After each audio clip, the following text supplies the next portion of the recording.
लंगोट कहाँ तैयार हो रही, कैरेक्टर कहाँ तैयार हो रहा है? कैरेक्टर तैयार होता है माटी में। The most important thing is the discipline. ये हमारे गुरु बहुत अच्छे मिले। गुरु तुमको कुछ बनाने आया, तुम्हें जरूरत है गुरु की। तुम चाहोगे कि तुम्हारी मर्जी से इतनी बड़ी किसी की औकात नहीं, क्योंकि मेरे अपने बारे में बहुत बढ़िया विचार है। भय का रस होता है और भय आपको बेहतर बनाता है। डरते तो हम किसी के बाप से नहीं है। व्यक्ति होगा कितना भी बड़ा, वो किसी से कोई डर नहीं लगता।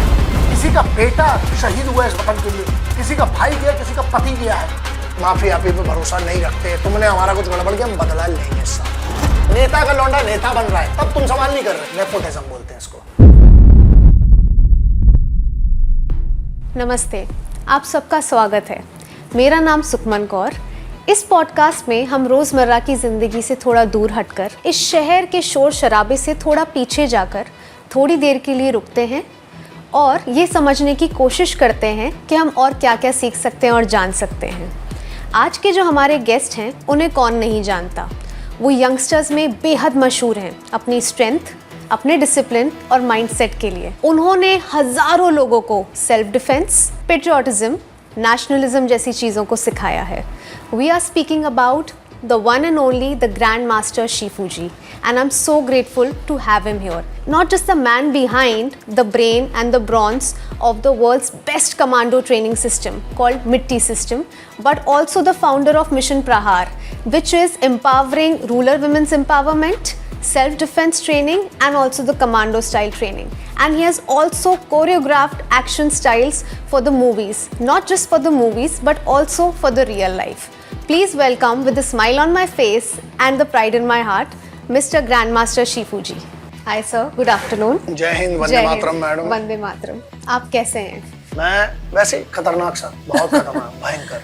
आपके बारे में मैंने बहुत कुछ सुना है। आज आपके सामने बैठ के मैं नर्वस भी हूँ, एक्साइटेड भी हूँ, बहुत सारे मिक्स्ड इमोशंस हैं। भाई समझिए, बड़ा भाई समझिए तो हम नर्वस नहीं होंगे। अक्सर परायों के सामने बड़ा नर्वस होते हैं। कोई बात नहीं, आप आराम से अपना काम करने आए हो। अगर हमें आता होता तो हम भी आपकी जगह बैठे होते। हमें उतना वाला, उस साइड वाला नहीं आता, तो आप बिल्कुल कंफर्टेबल रहिए। बट आपसे बहुत कुछ सीखने मिलेगा उस पर्सपेक्टिव के हिसाब से। तो सर, जब आपने अपनी लाइफ जर्नी शुरू करी, and if I think when you are a young boy, ऐसे कौन से आइडियाज और इंस्टीट्यूशंस और आपकी मेंटल क्लैरिटी थी जिन्होंने आपका सही और गलत के पैमानों को, उनके दायरों को तय किया है? जूता, लाठी, बेल्ट। हमारे पिताजी कूटते थे हमको जूते से, अच्छी लाठी से मारते थे, बेल्ट से। ये सबसे बड़े गुरु। ठीक, अब ज्ञान देने के लिए तो आपको बहुत ज्ञान दिया जा सकता है कि मुझे एक दिन ऐसा स्वप्न में ये आया, मुझे लगा कि ऐसा डिसिप्लिन। आपने बोला यंग बॉय को क्या पता होता है? उसको कच्चे बदलने का होश है नहीं, 5 साल के बच्चे को। ये सत्य बात है ना। तो उसको वो पता नहीं, अब वो ज्ञान दे दे पॉडकास्ट में बड़ा होके कि नहीं, हमको तो पता था 5 साल की उम्र में। क्लैरिटी का है कि क्लैरिटी में तेरे को स्कूल का रास्ता पता नहीं है। सो ये जो फेक नैरेटिव है ना, उस पर भरोसा नहीं करते। हाँ, हमारे पिताजी, हमारे गुरु बहुत अच्छे मिले। हमको कुछ नहीं पता था, हम भी एक नॉर्मल से बच्चे थे, बुद्धिहीन, कुछ नहीं। लेकिन जब बजरंगबली को पढ़ा ना, समझ में आया कि क्या है, बुद्धिहीन तनु जान के सुमिरो पवन कुमार, तो गुरु बना लिया। बचपन से समझ में आ गया था कि कुछ तो अतरंगी है। क्यों? क्योंकि एवरेज रोज पिटते थे, मतलब नॉर्मल बच्चे नहीं पिटते रोज। ये मैंने देखा, जो बहुत सभ्य, बहुत अच्छे से होते हैं, वो पिटते नहीं है। वो, उनको जिंदगी बहुत मारती है। और जो अपनी बचपन में बहुत पिट चुके होते हैं ना, वो जिंदगी को मारते हैं फिर। तो सिंपल सी बात है, अपना जिंदगी को, जैसे थे माँ बाबूजी ने जो कहा, माता जी ने अच्छे से संस्कार दिए, बाबूजी ने डिसिप्लिन, पिताजी ने। उसके बाद हमारे गुरु मिले। शंकर दादू हमारे गुरु जी थे, हमारे नारायण पहलवान थे, हमारे अखाड़े के पहलवान थे, हमारे पिताजी खुद हमारे गुरु रहे हैं। तो सब ने जूता, लाठी और बेल्ट, इसने हमको बिल्कुल राइट करके सही चलना सिखाया। इसीलिए नशे में नहीं गए। नशा किया, बहुत बड़ा करते हैं, लेकिन इनकलाब का करते हैं, वतन का करते हैं। ये कौन सा नशा है, तुमने पिया सवेरे उतर गए, कौन सा नशा है? तो वो नशे ने बहुत मदद की। लक्ष्य बहुत क्लियर था कि कुछ करना है, वो हम नहीं निर्धारित करेंगे, गुरु, क्योंकि गुरु बगैर उसके कुछ नहीं हो सकता। बचपन में अगर आप, जितने पेरेंट्स भी देख रहे होंगे ना, उनको ये संदेश बहुत जरूरी है, अपने बच्चों के लिए गुरु ढूंढिए। गुरु, उनको डायरेक्शन, गुरु का मतलब होता है मार्गदर्शक, और मार्गदर्शन कराएगा। एक रास्ता है, उसके दर्शन कराएगा, उसके बाद वो दर्शक बनके, ऑडियंस बनके देखेगा। तो जब तक कोई आपको मार्ग के दर्शन नहीं कराएगा, आप मार्ग कैसे चलोगे? हमारे अच्छे थे। और भगवान भगवती भोलेनाथ चामुंडा माई की इतनी कृपा रही है, सब जल्लाद गुरु मिले मेरे को। जल्लाद फाड़ देते थे, इतना मारते थे, यहां से ब्लड आता था, यहां से ब्लड आता था, पैरों के सूज जाते थे। बट आज वही उसी के कारण शायद थोड़ी बहुत इज्जत। आपने कहा कि आपने बहुत कुछ पढ़ा हमारे बारे में, जो भी हम बोल रहे 1% तो अच्छा भी लिखा होगा ना किसी ने। बहुत अच्छा। मैं आपसे व्यवहार कैसा करता हूँ ना, ये इंटरनेट पे नहीं लिखा होगा। ये मेरी तहजीब, ये मेरी लंगोट बताएगी, ये मेरा चरित्र बताएगा कि मैं आपको आंख में देख के बात करता हूँ कि छाती पे देख के बात करता हूँ। तो मर्द की पहचान मेरे पिताजी से मेरी माँ से सीखी। मर्द ना चिन्ह के नीचे नहीं देखता, या तो पैरों में देखेगा या आंख पे देखेगा। पुरुष होता है, वो पुरुषत्व सिखाया। ये ट्रेनिंग थी जो बचपन से दी गई। तो ये गुरु और माता पिताजी का है। अपन ने कुछ नहीं किया बचपन में, बस जूते खाए, बेल्ट पिटे, बेल्ट से पिटे, चप्पलों से पिटे। इतनी बड़ी चप्पल मेरे पिताजी का 13-14 नंबर की तो चप्पल है, नाव बराबर 3 लोग निकल जाए। बट ठीक है, पिटे तो सही है। आज तो अपने बच्चों को कृपया कूटिए, ये संदेश है। बाप रे सर, बट आपने जैसे बात करी कि पेरेंट्स को अपने बच्चों के लिए कोई गुरु मेंटोर चुनना चाहिए, तो what is your perspective whenever a parent is actually choosing a mentor for their kids? Like what should they see for that? पहली बात तो ये है कि बच्चों को गुरु मत चुनने दो। बच्चे में उतनी ही बुद्धि है जितनी एक बच्चे में होती है। वो बाप थोड़ी है। हाँ, आजकल बाप पैदा हो रहे हैं, हमारे घर में भी है। जो बच्चे बाप पैदा होते हैं उनको ज्ञान है। बेसिकली क्या है, वो आई से नहीं पूछते, वो एआई से पूछते हैं। तो एआई का महत्व इंफॉर्मेशन के लिए ठीक है, लेकिन आई उसको स्पेसिफिक बताएगी कि बेटा कितना भी रोबोट आ जाए ना, अभी बहुत सारे रोबोट आ गए हैं, आजकल एक सब्जी वाला भी आ गया है, लेकिन काट के सब्जी उसमें तुमको ही डालना पड़ेगी। समझ में आ गई? और कैसा लगा ये इंसान को ही बताना पड़ेगा। तो जो आई और एआई के बीच का फर्क है ना, वो अगर समझ गया, वो किसको पता है? वो बच्चे को नहीं पता है। उसके लिए आई से बड़ा एआई है। लेकिन उस बच्चे को ये बताना कि बेटा आई बड़ी है, आई से पैदा हुआ है, पेन ड्राइव से डाउनलोड नहीं हुए तुम। बेटा पैदा हुए, उसके लिए कोख लगी, कोख के लिए 9 महीने लगे, उस माँ ने दिया। वो तुमको सबसे ज्यादा तुम्हारी धड़कन को समझती है। तो माँ चुने गुरु को, ना कि पिता। मैं हमेशा कहता हूँ माँ के इमोशन अपने बच्चे के लिए बहुत है। पिता पर्सपेक्टिव देखे कि क्या ये गुरु की छवि पे मत जाइए, गुरु की स्किल पे जाइए। जो बहुत बड़े बड़े गुरु है ना, सब कॉन्ट्रोवर्शियल है, लेकिन वो आपके लिए क्या कर सकते हैं वो देखना पड़ेगा। तो बच्चों के लिए गुरु को लाने का मतलब बहुत सिंपल सा होता है। जो मार्केट में चल रहा है वो मत देखो, जो आपके बच्चे को समझ पाएगा। आपका बच्चा है, उसको अपना बच्चा ना माने, शिष्य माने। ये बहुत जरूरी है। वो अंतर होना बहुत फर्क है। क्यों फर्क है? क्योंकि जब आप अपना बच्चा मानते हो तो आप थोड़ा बहुत कॉम्प्रोमाइज चलता है। अरे अपना बच्चा है, कल बता देंगे उसको। ना ना ना ना, शिष्य, गुरु शिष्य का सबसे पवित्र रिश्ता होता है। गुरु आपको कैसा चाहिए? लोग कहते हैं कि भीष्म पितामह और द्रोणाचार्य बहुत बड़े गुरु थे। आपको पता है इनके गुरु कौन थे?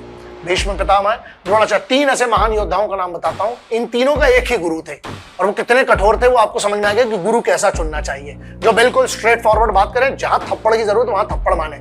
या बाबा जूजू से नहीं बनते चेले, फिर वो चेले बनेंगे, वो चेला कम चीला ज्यादा बनते बेसन का। हाँ, खुद की अरे ढीले होते कहीं पे भी गिर जाते हैं। लंगोट कहाँ तैयार हो रही? कैरेक्टर कहाँ तैयार हो रहा है? कैरेक्टर तैयार होता है माटी में। कैरेक्टर ये एसी में नहीं तैयार हो सकता, हो ही नहीं सकता, गारंटी दे रहा हूं मैं। जिम में जो एसी चालू होता है वो एक अलग बात है, लेकिन वो लोग उस समय उसका एक अलग साइंस है, उसके पीछे बहुत सारी चीजें आपके कैपेबिलिटी इनहैंस होती है। लेकिन माटी की बात अलग है। इसलिए मैं हमेशा कहता हूँ माटी की बात, क्योंकि आज भी भारत में 90% बच्चों के पास वो अखाड़ा और वो जिम नहीं है जिनमें एसी लगे हुए हैं। तो गुरु ऐसा चुनिए जो माटी में भी ट्रेन कर सके और एसी में सर्वाइव कर सके, सब टेम्परेचर में। ठीक, तो 3 ऐसे महान योद्धाओं के नाम बताता हूं। एक गुरु द्रोणाचार्य, दूसरे खुद भीष्म पितामह, और तीसरे महान योद्धा जिसको मैं सर्वश्रेष्ठ मानता हूं पूरे महाभारत में, कर्ण, महान योद्धा कर्ण। इन तीनों के एक गुरु थे। पता है आपको कौन? यहां सिस्टम हमारा एजुकेशन हो गई फेल। माइकल, बहुत बड़ा फेमस आदमी, माइकल के आगे क्या लगता है? Michael Jackson. ये पता है आपको? ये हमारी एजुकेशन सिस्टम फेल हो गया है ना। आप बताओ एवेंजर में कौन कौन है, आपको सबके नाम बताऊंगी। मुझे पर्सनली नहीं पता, मैं फैन नहीं हूं, बट सुना है आपने। हाँ। आप हॉलीवुड की बहुत बड़ी बड़ी मूवीज की, आप कहीं पे भी हमें एक्ट्रेस के बारे में पता होता है। इस एक्टर के अंदर कौन सी औलाद पैदा हुई है, या इस एक्टर के बच्चे का नाम क्या रख दिया गया, या इस एक्टर की अगली कौन सी मूवी आ रही है, एक्ट्रेस ने कौन सा मेकअप किया, कौन सा वो सुई धागा लगाया है, सब पता होता है। बट आप एक बात बताइए कि तुर चिन्नम्मा के बारे में क्यों नहीं पता है हमें? क्यों हमें केदारी चिन्नम्मा के बारे में पता नहीं? क्यों दुर्गावती के बारे में नहीं पता है हमें? यही तो बात है। क्यों दुर्गा भाभी के बारे में पता नहीं है, जिसने अपने जेवर, अपनी सब कुछ बेचकर शहीद आजम भगत सिंह साहब की एक टिकट करवाई थी। तो ये जो है ना, ये पर्सपेक्टिव। गुरु वो चाहिए जो आपको झंझोरे। गुरु का मतलब आईना होता है। मुझसे कर नफरत, तोड़ दे मुझे, मैं टूट जाऊंगा लेकिन हर टुकड़े में अक्ष तेरा मैं दिखाता जाऊंगा। तोड़ दे, कांच होता है आईना, लात मार के तोड़ दो, लेकिन गुरु अपना कर्तव्य निभाएगा। तुम गलत हो तो तुमको गलत। ट्यूशन वाला चाहिए आपको, कोचिंग वाला नहीं चाहिए। जैसे कोचिंग में 100 बच्चे बैठे होते हैं, नहीं, ट्यूशन, उसको बोलते लाइफ मेंटोरिंग, लाइफ कोचिंग।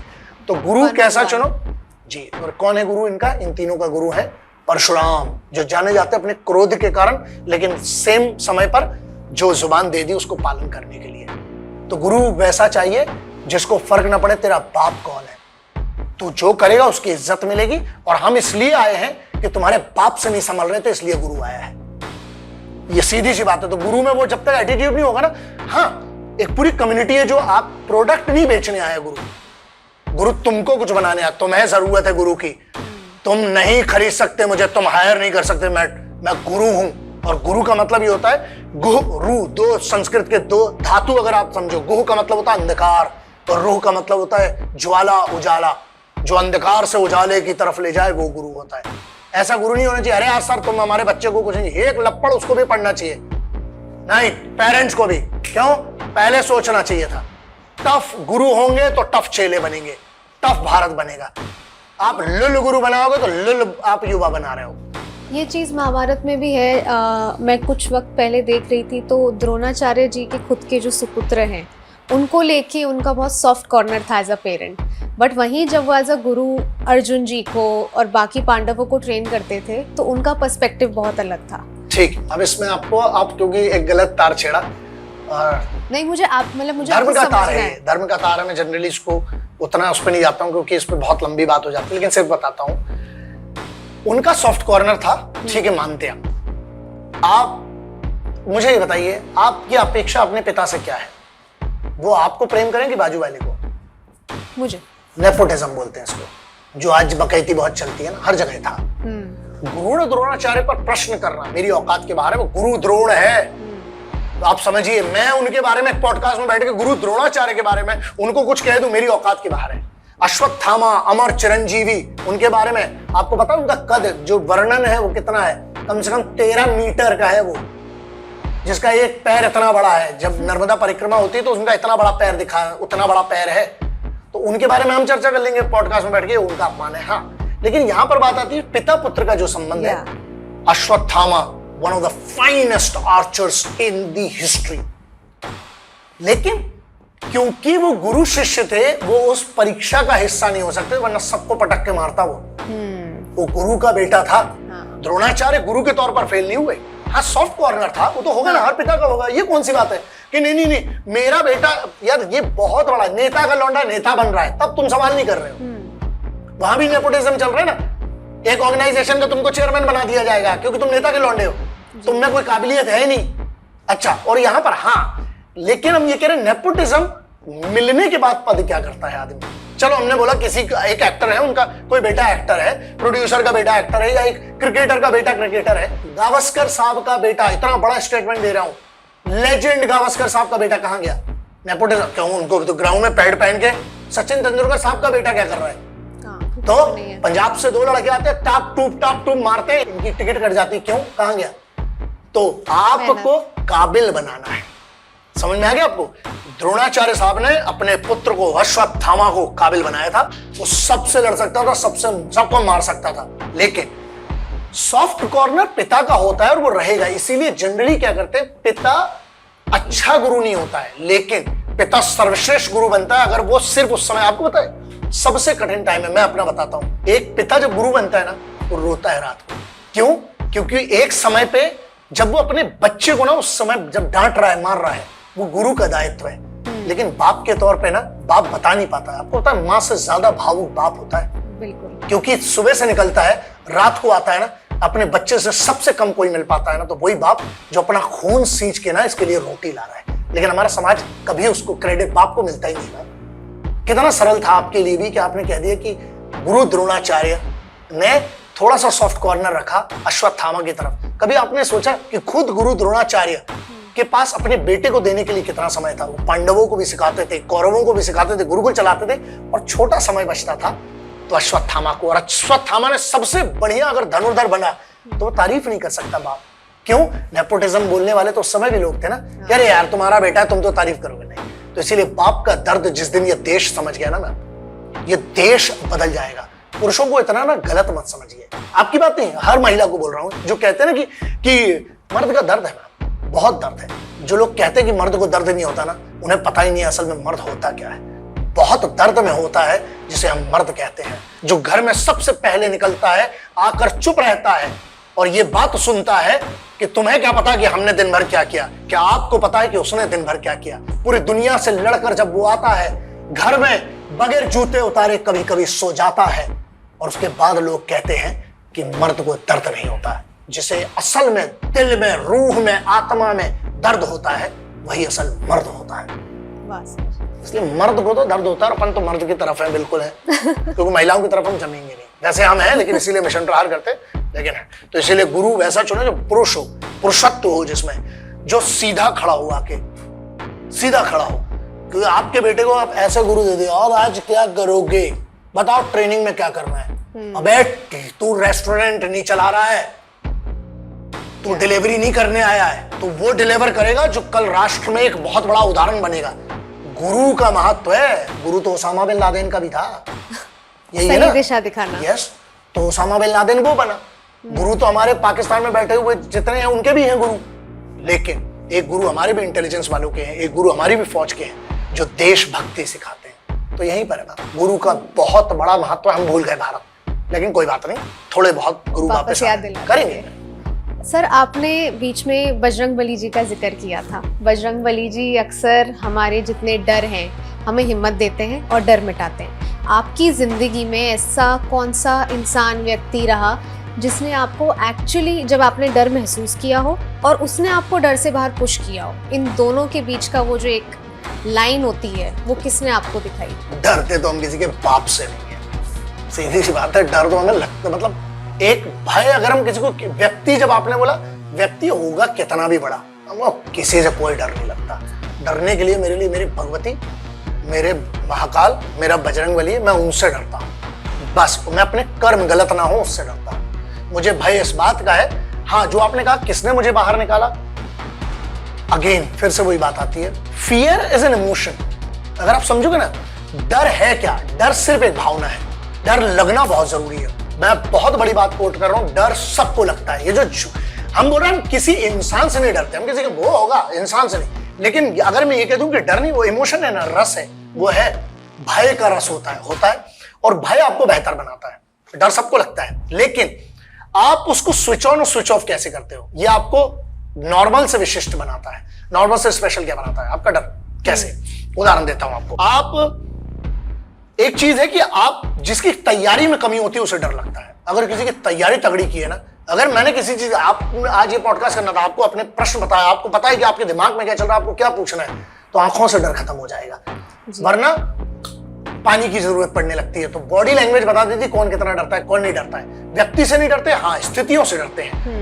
मुझे भय लगेगा ना, मेरे पिताजी बीमार होंगे, मेरी माताजी बीमार होंगे, मेरे बच्चे को कुछ होगा तो मुझे लगेगा, डर लगेगा इसको कुछ ना हो जाए। तो और तो ये कहना कि डर नहीं लगता, नहीं, डर एक इमोशन है इंसान के तौर पर। गुस्सा भी आता है, आंसू भी आते हैं, डर भी लगता है, हंसते भी हैं। क्यों? चिढ़ भी होती है। क्यों? क्योंकि ये इमोशंस है। तो अगर आपके सब इमोशन सेम है तो आपका ये भी इमोशन होगा, प्रचुर मात्रा में होगा। तो इमोशन है, डर लगता है, लेकिन उससे निकलना कैसे है? सीधी सी बात है। अगर सिर्फ इतना मान लें कि बॉस ये सिर्फ तेरे दिमाग में है। बहुत सारे ऐसे डर होते हैं, जैसे फेलियर का डर होता है, सिर्फ आपके दिमाग में है ही नहीं, बाकी कहीं है ही नहीं डर। आप एक बात हो कि ऐसा नहीं होगा तो ऐसा नहीं, ना ना ना ना ना, नहीं। कितनी जल्दी वापस आ सकते हो उस स्थिति में, डर तुरंत खत्म होता है। आप फॉर एग्जाम्पल, आप एक पोजीशन में, आप सामने वाला, एक उदाहरण देता हूं, मान लो गोली चल रही है चारों तरफ से, मान लो ऑपरेशंस में कोई जाता है, तो डर तो है ना उसको, छोटी पोजीशन में इसीलिए जाता है। सीधा सा छाती चौड़ा करके जाएगा तो गोली खा जाएगा। छोटा पोजीशन में जाएंगे, देख देख के चलेंगे, छोटे कदम चलेंगे। क्यों? डर। एक बड़े एक्टर के सामने एक एक्टर जाता है तो उसको डर होता है, लेकिन अगर उसकी तैयारी है ना तो उसको डरने की जरूरत नहीं है। वो सम्मान का डर होता है। मुझे सम्मान का डर है, बहुत बड़ा डर है। कैसे? जिन लोगों ने मुझ पर भरोसा किया है, अगर उनने भरोसा किया कि मैं कुछ करूंगा उनके लिए, तो मैं पूरी कोशिश करूंगा। मैं इस बात से डरता हूं कि कहीं ये ना हो जाए कि मैं उनके लिए कुछ नहीं कर पाया जिनने मेरे लिए लड़े हैं। जिनने मेरे साथ खड़े रहे जब मैंने जय हिंद कहा है, वंदे मातरम, इंकलाब जिंदाबाद, भारत माता की जय कहा है, तो वो मेरे साथ थे। जब मैंने कहा हिंदू मुस्लिम सिख ईसाई मिलकर रहो, संविधान सबसे बड़ा है, तो वो मेरे साथ में रहे। मुझे डर लगता है कि उनका भरोसा कहीं ना तोड़ दूं किसी एक गलत पक्ष को चुनकर। तो ये डर तो सब में होता है, लेकिन हम उससे वापस कैसे आते हैं? तैयारी पूरी करिए और श्वास इतनी बड़ी ताकत है ना, 1 2 3। डर बहुत कुछ कंट्रोल होता है, क्योंकि हमारे दिमाग की एक स्थिति ऐसी हो जाती है, ऑक्सीजन की कमी होती है। हमारी दिमाग में एक ऐसी स्थिति होती है, हम सोचने समझने की क्षमता कम हो जाती है, हम घबरा जाते हैं, हार्ट बीट बीपी बढ़ जाता है। उदाहरण के तौर पर मेरे डर का छोड़िए, मैं आपका डर कैसे मिटे? क्योंकि बात यह है ना कि हम तो कहानी अपनी 1.5 घंटे की सुना देंगे। एक बार ऐसा हुआ कि शेर था, फिर ये खड़े थे ना, शेर ही करता है सब कुछ, तुमसे कुछ ना हो पाएगा। वो ये कहानी बहुत सरल होती है, कहानी नहीं ना। सत्य क्या है? आपने इस पॉडकास्ट के बाद अगर आपके अंदर का भय नहीं मिट पाया तो मैं वैसे ही फेल हो गया। मैं दुनिया को आपके पॉडकास्ट और इंटरव्यू में दुनिया को इतना बैठ के बताऊं कि तुम्हारे ना आपके जीवन में मैं फर्क कर पाए कि नहीं कर पाए, बस ये मैटर करता है। अगर आप बदल सकते हो तो जो देखेगा उसको बदलने में मतलब मैं किसी के नौकर नहीं लगाऊं। बहुत सिंपल है। तुमको तुम्हारी जिंदगी में कुछ समझ में आए तो कर लेना, हम तुम्हारा ठेका नहीं लेके बैठेंगे। तुम हमारा 30 सेकंड का चूरन जिसको बोलते हैं मोटिवेशन, डर से बचने के लिए सबसे पहले एक चीज से भागो, मोटिवेशन सबसे बड़ा चूरन है इस देश का। सब मोटिवेट कर रहे हैं। अबे इतने लोग तो डिमोटिवेट नहीं है बे, जितने डिमोटिवेट करने आ गए हैं। मोटिवेशन चूरन है, थोड़ी देर चखोगे अच्छा लगेगा। Discipline is important, not the motivation. The most important thing is the discipline, अनुशासन। मैंने टाइम दिया था, इतने बजे पहुंचूंगा, इतने बजे पहुंचूंगा, मैटर नहीं करता मैं कहां था। उस समय डिसिप्लिन काम आता है। मोटिवेशन, अरे यार नहीं जाना, अच्छा नहीं। आज तक सूर्य ने मुझे पहले देखा है, भगवान सूर्य को। ऐसा नहीं हुआ कि मैं कभी सूर्य भगवान से मिल ना पाया हूं, कहीं पर भी हूं। सूर्य का समय होता है। अरे सूर्य नहीं है, जिस दिन नहीं निकला बात अलग है, लेकिन वो मोटिवेशन नहीं, वो अनुशासन है। तो अगर डर को मिटाना है तो सबसे पहले अपने अनुशासन पे काम करना पड़ेगा। आपको बताता हूं, 145 पूरी रिसर्च है इस पे। हमारा हार्ट रेट कभी भी जब 135 145 150 जाएगा, कभी भी आपका दिमाग बंद हो जाएगा। अभी नॉर्मल हम 60 से लेके 90 90 95 पे हम कोई भी। अब एकदम से आपसे बैठा हूं और आपकी तरफ मैंने गिलास उठा के फेंक दी, या आपसे चिल्ला दिया, आपकी तरफ चले गए, डरा दिया। अब ये तो हो गया नॉर्मल से डराना, मतलब ऐसे में नहीं हटोगे आप। लेकिन कोई चीज उठा के जब आपके चेहरे की तरफ आएगी तो आपका सबसे पहले स्पाइक क्या होगा? आपका हार्ट रेट बढ़ेगा, क्योंकि वो अनएक्सपेक्टेड था। सेम चीज है, कोई भी परिस्थिति जब आपके जीवन में आएगी जिसकी आपकी तैयारी नहीं थी, तो आपका हार्ट रेट सबसे पहले ऊपर जाता है। How do you control that? लंबी सांस लो, धीरज छोड़ो, बस। मैं कम से कम 10,000 टेस्टिमोनीज के दम पे बोल रहा हूं, सिर्फ सही तरीके से श्वास लेना और छोड़ना, ये लाखों चीजों को बेहतर कर सकता है। क्योंकि आपका फैट बर्न भी श्वास से होता है। पसीने को जितना बड़ा बना दिया ना कि पसीना बहाओ, पसीना बहाना ना, और सिर्फ वॉकिंग से कुछ हो रहा है, नहीं भाई। हर चीज के पीछे के पढ़ना पड़ेगा। एक जिम में कोई व्यक्ति है, मान लो ट्रेनिंग कर रहा है, तो इसका मतलब जो उसकी बॉडी पे काम कर रहा है वो मेरी बॉडी में काम करेगा नहीं। इसीलिए पढ़िए। तो गुरु किसको चुनना है? जिसको हर चीज का नॉलेज ना हो, कम से कम जिस चीज की आप उसको पैसे दे रहे हो उस चीज का नॉलेज हो।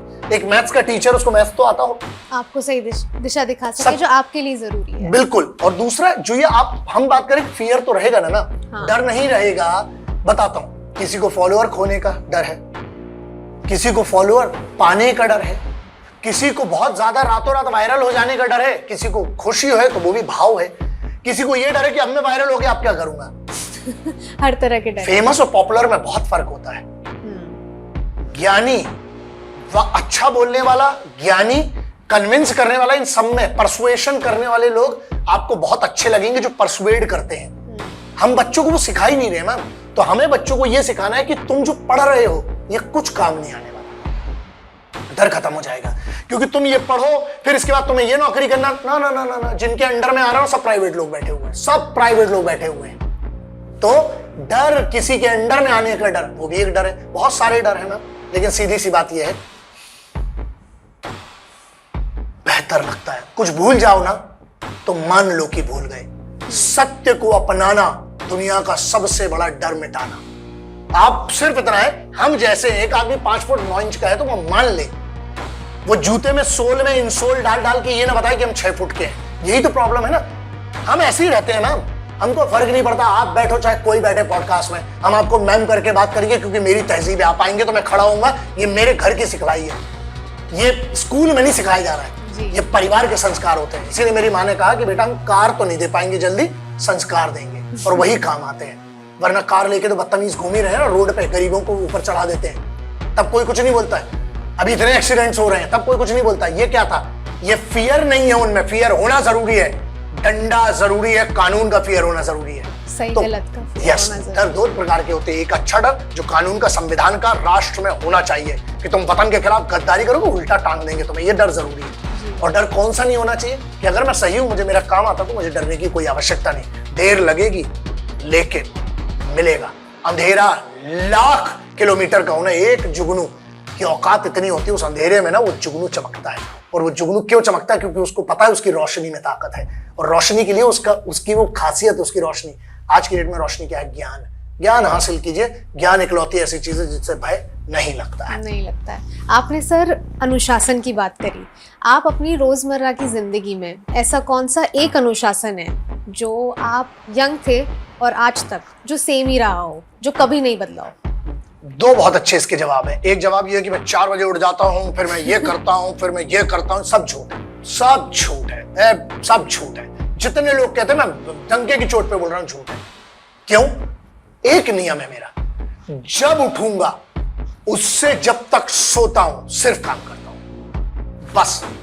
कोई मेरी लाइफ में कोई एंजॉयमेंट नहीं है, मेरा कोई पार्टी पुटी का नाटक नहीं है, मैं कोई नशा नहीं करता हूं जो ये वाला एक्सटर्नल है, कोई नहीं। इंटरनल बहुत ऊपर वाले ने दिया है नशा, भगवती ने बहुत दिया है अपने वतन का, तो ये कोई नाटक ही नहीं है। तो क्या है? जब से उठेंगे और जब तक सोएंगे। उदाहरण देता हूं, मैं कोई भी रूटीन है मेरा सिर्फ ये तो है कि मैं मान लीजिए 5 बजे सुबह आया हूं, ये सत्य है, हम काम ऐसा करते हैं ना।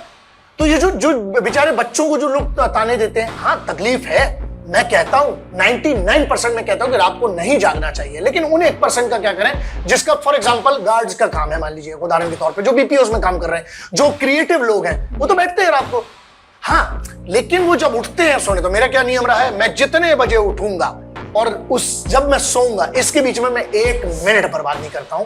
मेरे प्रयास है, मेरे लिए कोई परिवार नहीं है, मेरा कोई नाटक, मेरा सिंपल है, अगर मैं काम पे हूं ना, मेरे को कोई डिस्टर्ब नहीं करेगा। और जिसने किया फिर उसको उतनी हिम्मत होनी चाहिए, उतना बड़ा कारण होना चाहिए अगर आपने मेरे काम के बीच में फोन किया है तो, चाहे वो कोई भी हो। क्यों? ये कैसे बना? सिंपल सी बात है, मैं काम करने आया हूं।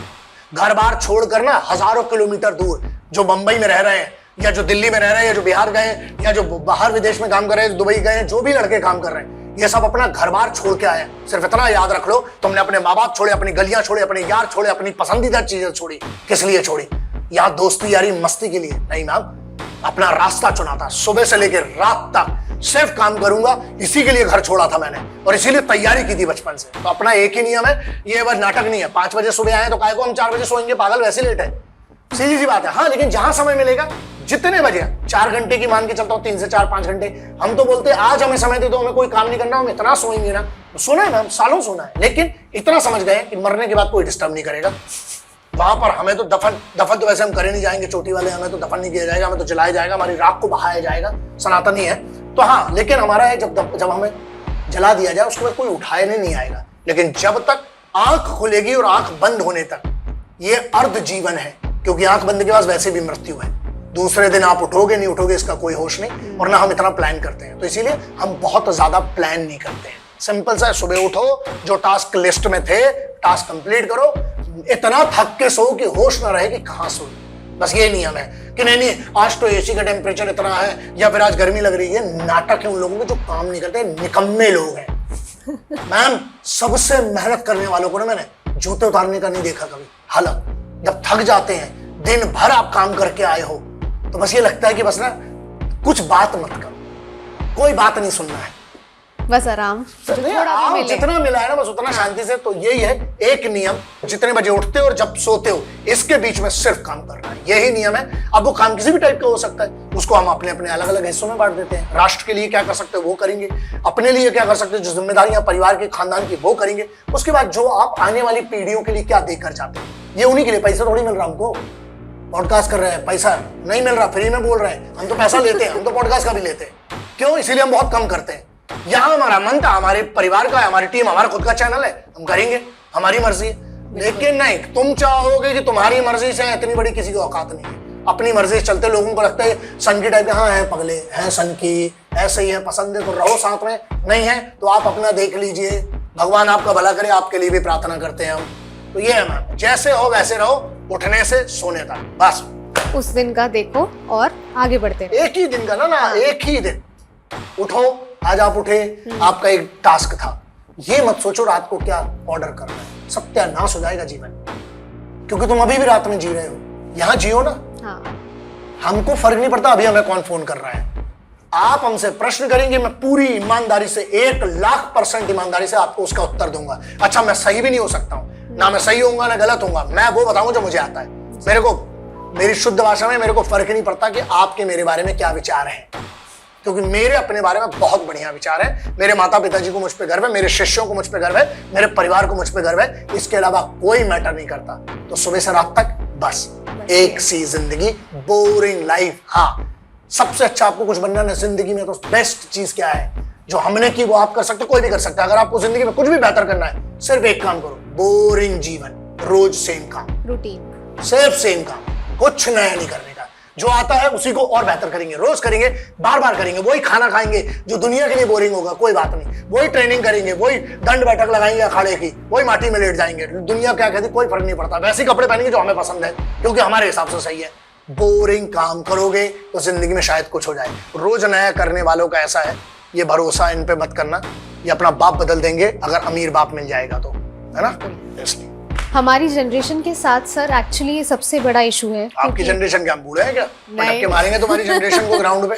नहीं सर, लेकिन आप लोगों की जनरेशन में इतनी सेंसिबिलिटी रही, आपके टाइम पे एआई इतना नहीं था, आपके पास गुरु थे। ना मैं रोकूंगा, इतनी सवाल करो आप, फिर से पूछिए इस सवाल को। आपकी जनरेशन में इतने से एक नंबर के गधे हमारी जनरेशन के, क्या बात कर रहे हो? ये पहले तो ये मिटा दो कि जनरेशन से ज्ञान आता है। गधे हर जनरेशन में थे। 80 साल का अंग्रेजी बोलने वाला कोई आदमी गलत बात करेगा तो सही कैसे हो जाएगा, जनरेशन कोई भी हो। अब आगे बताइए।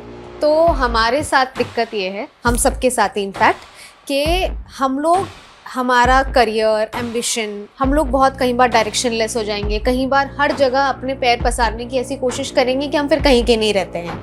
हम ये भी करेंगे, थोड़ा ये भी करेंगे, जैसे आपने कहा बोरिंग काम, एक ही काम रूटीन करो। तो हमारी जनरेशन को, जो अपकमिंग अब बच्चे हैं, जो अब अपना करियर चुन रहे हैं, एम्बिशन चुन रहे हैं, वो डायरेक्शन या एम्बिशन को कैसे सेलेक्ट करें ताकि सही राह पे चल सके। आपको क्या लगता है हमने गलतियां नहीं की?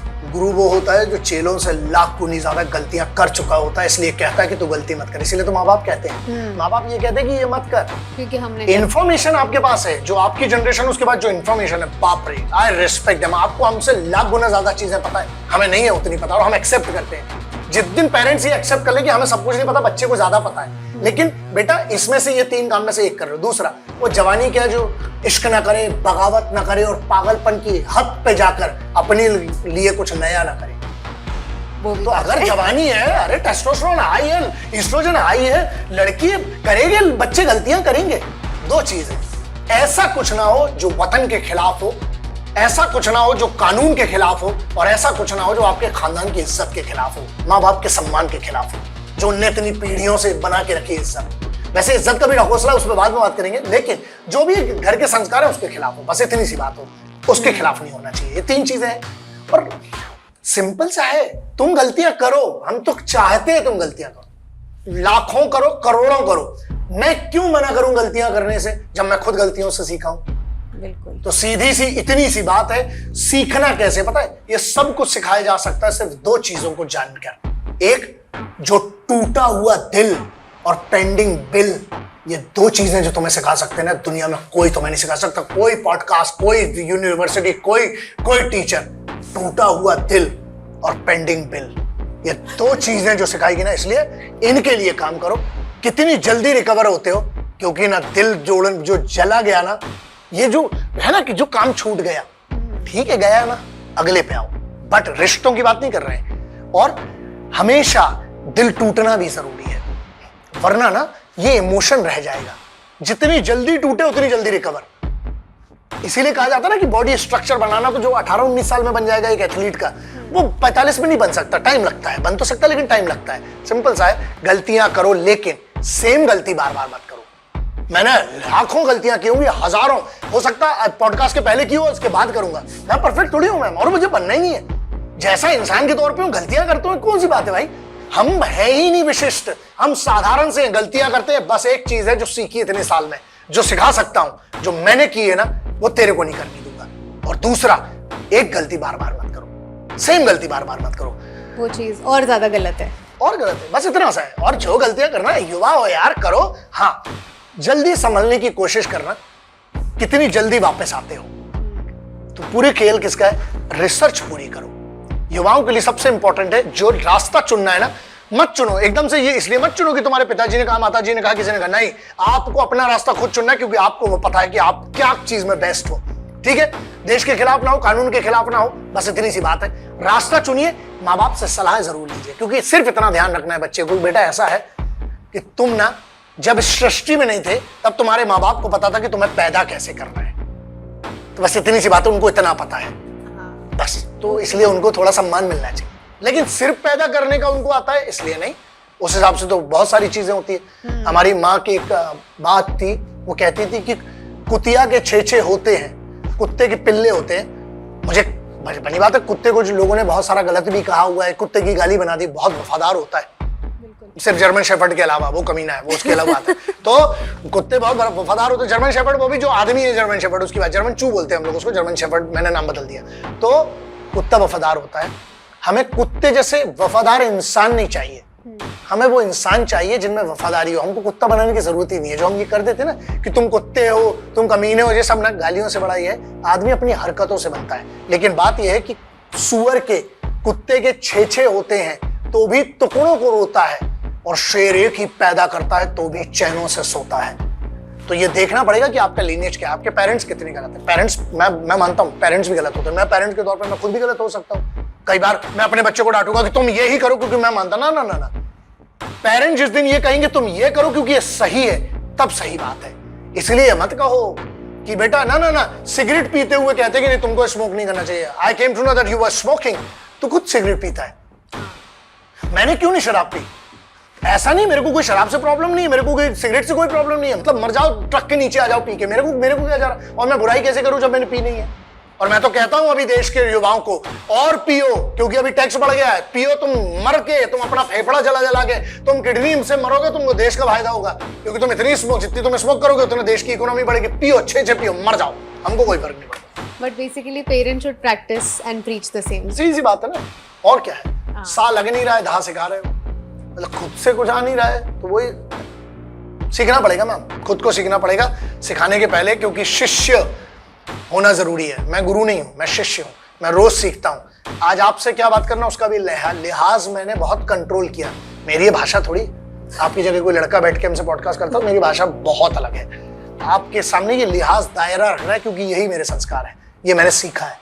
वरना लड़के के लिए इतने लंबे जवाब नहीं होते, छोटे में 2-3 ऐसे शब्द है वो सब समझ जाता हूं, फिर उसके बाद कुछ नहीं बोलना पड़ता कि तुम हो। हाँ, हम तो सिर्फ इतना ही बोलते कि, बट वो अभी नहीं बोलेंगे। ठीक है सर, आपने एक बहुत अच्छी लाइन बोली, पेंडिंग बिल्स और टूटा हुआ दिल, ये 2 चीजें आपको एज अ पर्सन शेप करती हैं। तो जब किसी का दिल टूटे, किसी को धोखा मिले, या झूठ सच के अंदर कोई अपनी बुद्धि भ्रष्ट कर बैठे, जिसे हम कहते हैं प्यार में, जवानी में, तो हम उससे कैसे उभरे, हम उससे ऊपर कैसे उठे? देखो, इसमें कमाल की बात है कि हम उतने सही आदमी नहीं है, क्योंकि हमारा कोई तोड़ नहीं पाया आज तक। अपना बहुत सिंपल था हम, क्योंकि जिससे दिल लगाया है ना, वो तोड़ेगी भी तो हमें कफन में तिरंगा मिलेगा, वो वतन है मेरा।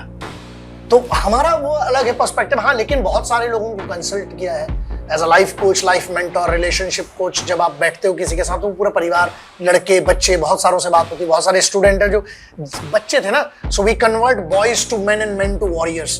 तो वो धीरे धीरे जर्नी होती है। सबसे बड़ी बात यह कि अगर रोज दिल लग रहा है तुम्हारा, तो बेटा टूटना बनता है। फिर जाओ, नशे में जाओ, मर जाओ, उससे कोई फर्क नहीं पड़ता। दिल रोज अगर टूट रहा है, इसका मतलब तुम लगा ही नहीं पाए। दिल लगी, इसीलिए आप सोचो कलाम बुल्ले शाह क्या लिख गए कि दिल लगी कोई दिल की लगी नहीं, ये आग का दरिया है, तैर के जाना है। क्यों? उसकी रीजन है कि इतनी आसानी से अगर दिल लग रहा होता तो वो ऐसे थोड़ी, फिर तो सब लैला मजनू। इश्क वो इतनी बड़ी बड़ी बात है। ना ना ना, इश्क वो है मैम, इबादत कहा गया है। और इबादत के आगे इश्क वो है जिसमें इबादत हो, इबादत के आगे शहादत हो तो भी चलेगा। इश्क वो है जो हमारे सिपाही करते हैं। इश्क जब हम बात करते हैं तो उम्र जो आपने कहा ना जवानी में तो इश्क शहीद आजम भगत सिंह साहब ने भी किया, छत्रपति संभाजी महाराज ने भी किया, बप्पा रावल ने भी किया, अशफाकुल्ला खान ने भी किया, राम प्रसाद बिस्मिल, चंद्रशेखर आजाद, सचिंद्रनाथ बख्शी, हमारे सब ऐसे ऐसे क्रांतिकारियों ने भी किया। तो इश्क तो वो भी था ना। हाँ, आप अगर इश्क लड़की और लड़की के बीच की बात कर रहे हो तो मैं ये कहता हूं कहीं ना कहीं फर्जीवाड़ा है।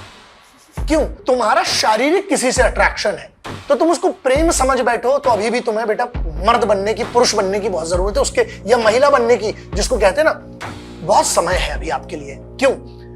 टूट गया। अच्छा, अगर इश्क जैसे बोलते हैं ना दिल टूट गया तो हम उससे उभरे कैसे? तो तुम मरने क्यों गए थे उधर पे जहां तुम्हें पता था ये गलत रास्ता है? हाँ, लेकिन गलतियां करोगे, लेकिन बार बार क्यों कर रहे हो? एक बार टूट गया ठीक है ना।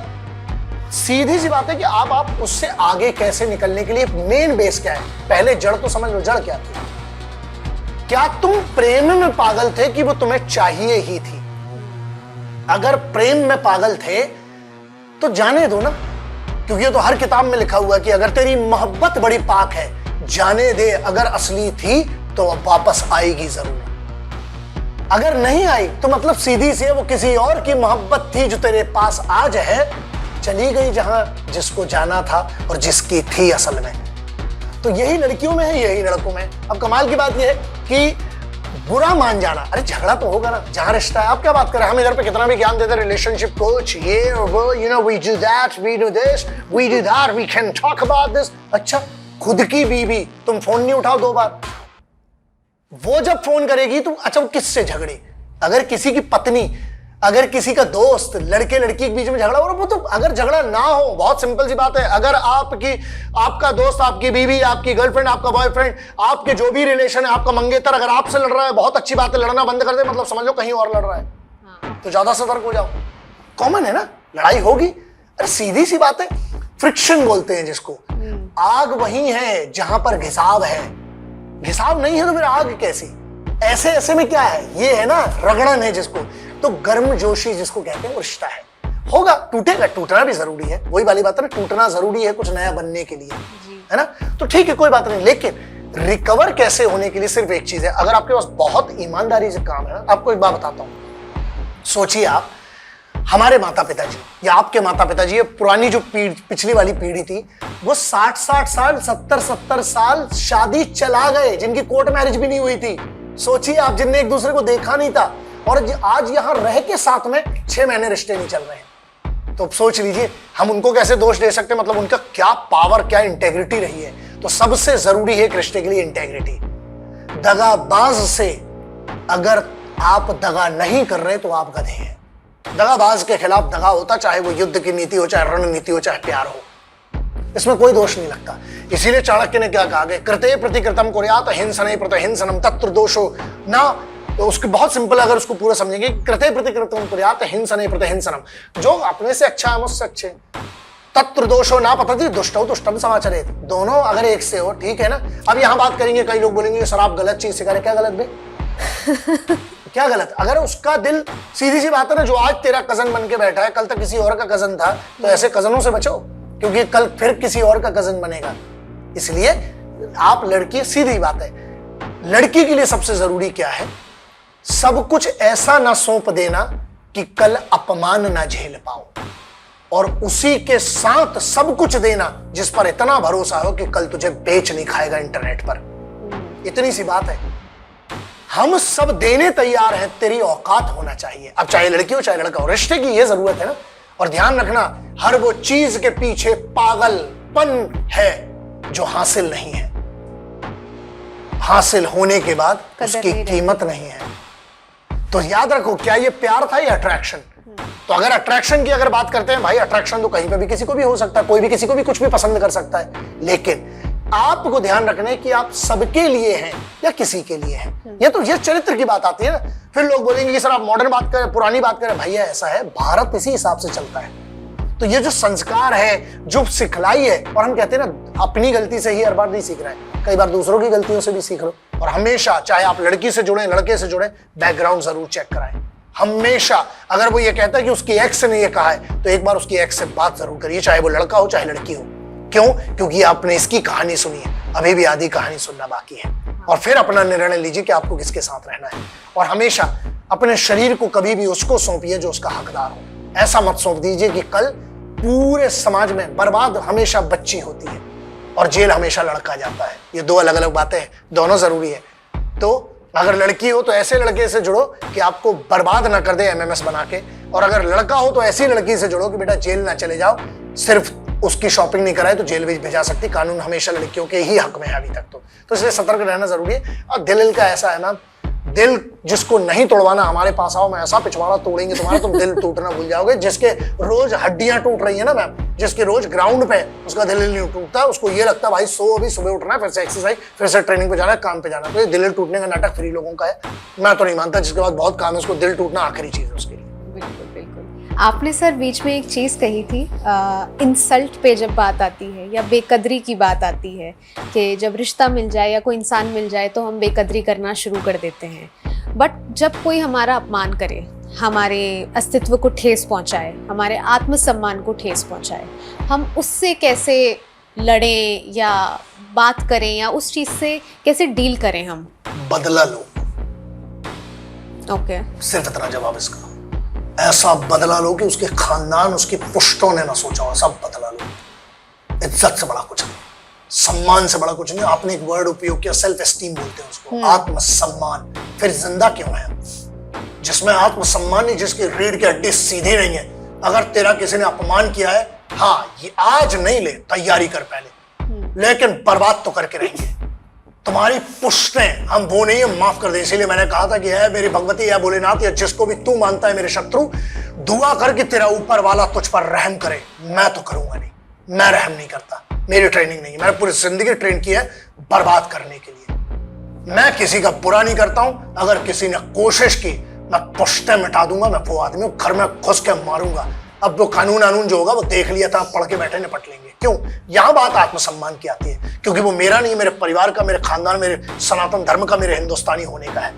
तो ऐसा नहीं है। हम निपटने के लिए अकड़ चाहिए, इसीलिए बदला लेंगे, वक्त हम चुनेंगे। इसीलिए हम बहुत मानते हैं उन लोगों को जिनने ये लाइन लिखी थी कि बेटा बदला तो लिया जाएगा, बात यह है हमारे हिसाब से हमारे वक्त पे लिया जाएगा। आज ले ना ले, हो सकता है हम आज सक्षम नहीं है, बदला तो लेंगे। अब रही बात इस बदले को लेने के लिए क्या करना पड़ेगा? तैयारी। तैयारी में क्या करना पड़ेगा? स्वॉट analysis, strength, weaknesses, opportunities and threats. जिस आदमी ने ये नहीं किया वैसे भी वो जीवित है ही नहीं। जिसको अपनी कमजोरियां नहीं पता, आपको अपनी कमजोरियां पता है, उन कमजोरियों को ताकत में बदलिए, क्योंकि सामने वाले को भी आपकी कमजोरियां पता है और वो उसी का नाजायज फायदा इसी को परसुएशन कहते हैं। एक्चुअली आपके साथ धोखा नहीं होता, आपको परसुएड किया गया है, आपको फंसाया गया है। इसको बहुत सारी चीजें बोलते हैं। इसको ये भी कहा जाता है गैस लाइटिंग। बच्चों को समझना चाहिए कि गैस लाइट करे जा रहे हो आपको आपकी ही बात के लिए बुरा महसूस कराया जा रहा है। कोई भी आदमी, तो पहले तो बचना पड़ेगा। सबसे पहले आपको रेड फ्लैग्स जिसको बोलते हैं ना, वो रेड अलर्ट दिमाग में चल जाना चाहिए कि नहीं भाई, अगर ये आदमी मेरी पहली बार पब्लिक में बेइज्जती कराए, ये कल करेगा, ये इसकी फितरत है। अगर आप उस दिन नहीं खड़े तो जिम्मेदार कौन है आपके अपमान होने का? आप खुद हो। जब 4 दोस्तों में आप किसी को, अपने दोस्त का सम्मान नए दोस्तों के सामने कर रहे हो, तो कल तो होगा ना।